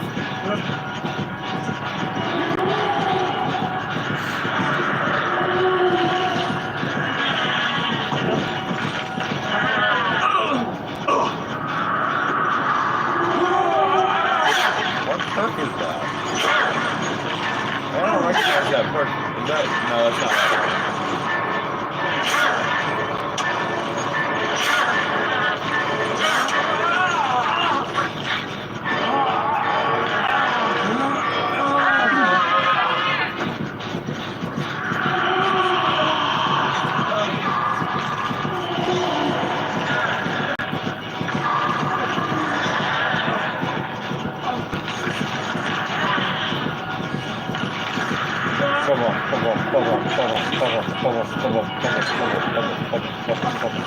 Baba boom.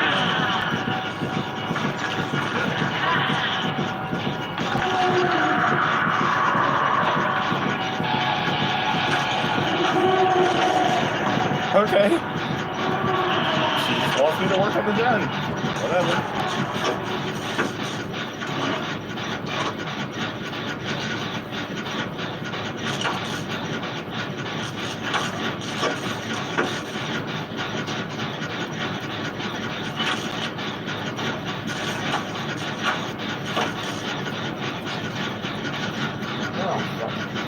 God damn it. We have a fly problem coming from my uncle's room because he keeps leaving food in there. Nasty. He's nasty. So, don't mind me leaning up to try to get that MFer. Nito. Nito as in Magneto as in X-Men reference? Hello. Hi, Sprite. Oh shit, I know you. You're the Sprite. What up, Sprite? Oh shit, I know you. You're the Sprite. What up, Sprite?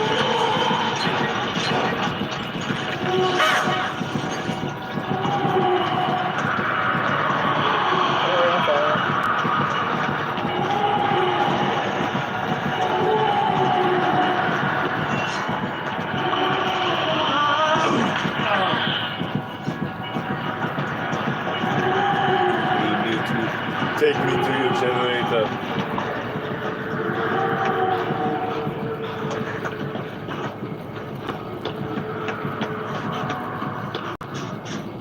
Where the fuck did she go? Take me to your generator. Thank you.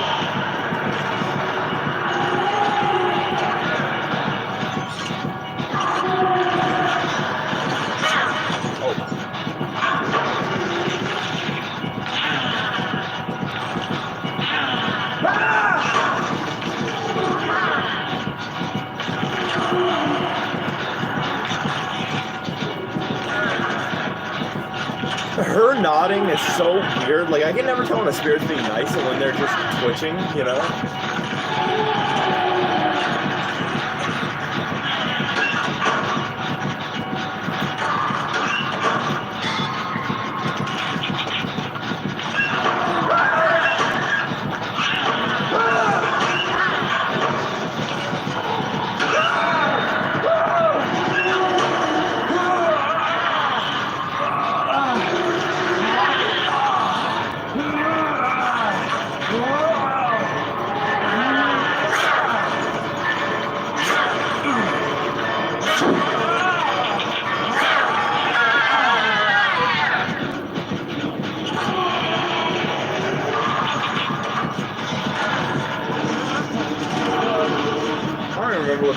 Oh, right. I just gotta escape chase, so if she leaves, then...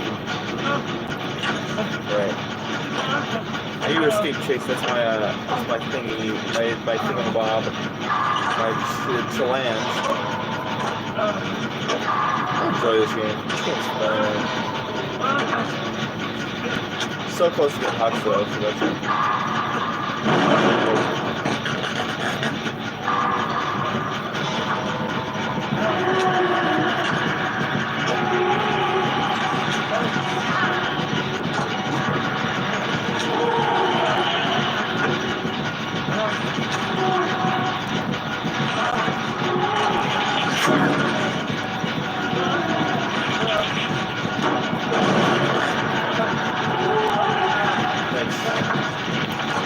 I love a nice game where a killer's nice. That's why I play Nice Killer.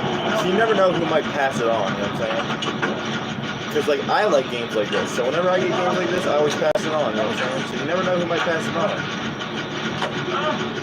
Actually, off stream, we're probably going to do a couple friendly killer matches.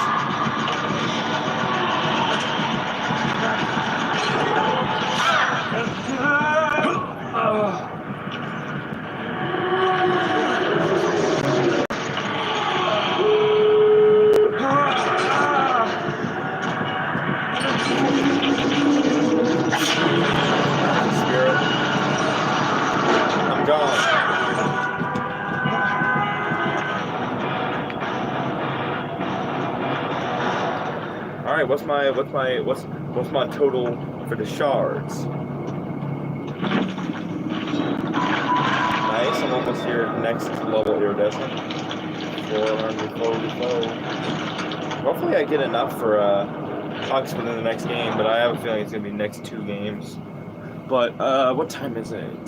It's 7. So I'm gonna have to go get off and figure out dinner, but I will be on tomorrow with some Alice Madness Returns. So, you know, thanks for watching.